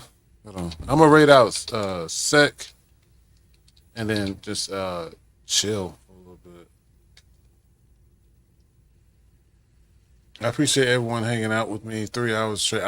Yeah. I know you're tired. I'm gonna be up in the morning, and probably gonna stream a little bit when I first wake up. So I will catch y'all later. Thank y'all so much for everything. This was fun. I like these chill streams. I'm gonna do a lot more chill streams. I'm gonna do a long one in the morning. Take care, everyone. I did not, but I will write it immediately following this. Let me go ahead and rate out so I don't lose anyone. That's awesome. She's gonna love that. I will take care. I will see y'all later. Take care. See y'all next time. So Zach, go and save. Go run That's and the save. first thing that we're gonna do, bro. I promise. We're right back to the fucking. I need to hear the fucking noise from fucking Scooby Doo when they run. Hey yo. Hey Saint. Dirty I see you, bro. Hey. Dirty Ray. Let's go. What's up? Welcome in. How y'all doing? Hell yeah, the dirty church. The dirty church is here. Hell yeah. Hell yeah. Welcome in, Raiders. Yo, Saint, thank you so much for the raid, bro. Thank you. Appreciate the hell out of you. How was the stream? You were playing Lockdown Protocol. I know you said you were in here a little bit ago and you were like, yeah, we watching on the stream. Appreciate the hell out of you, man. Appreciate the hell out of you. Love the support. Hell yeah. We chilling. Neverland Dreams, welcome in. Thank you for coming in with the raid. And is that Lycan? How would we? I'm gonna call you Lycan if that's okay. I call him Lycan 109 or Lycan 19. Lycan 19. Lycan 19. Okay. Let's see. I hope y'all still haven't. Yeah, dude, we're having. So Saint, I died. I died. It was bad. Like, we were doing so well, you know, chilling, vibing, feeling good about things, and then I fucking died. Like, whole party wipe type beat. And yeah, I hadn't saved in a while. Yep, I hadn't saved in a while, so yeah, I kind of suffered a little bit. So let me see. Do we just want to go ahead and start? Well, yeah, get that string. Get those. Let me get the string. Oh, there are two of them. There's two. They're Yeah, both so, yeah, plus let's move 4. towards So the yeah, string. we're gonna get this, and then we're gonna move them. Yeah, but it's okay. Thankfully, we were, you know, it's not that bad. It's not like we had, with the encounter rate being what it is. Honestly, we hadn't made it that far. Oh my god, see what I mean? I took a step. I took a fucking step. Get Lulu out. Lulu out. Yeah, I say if you can go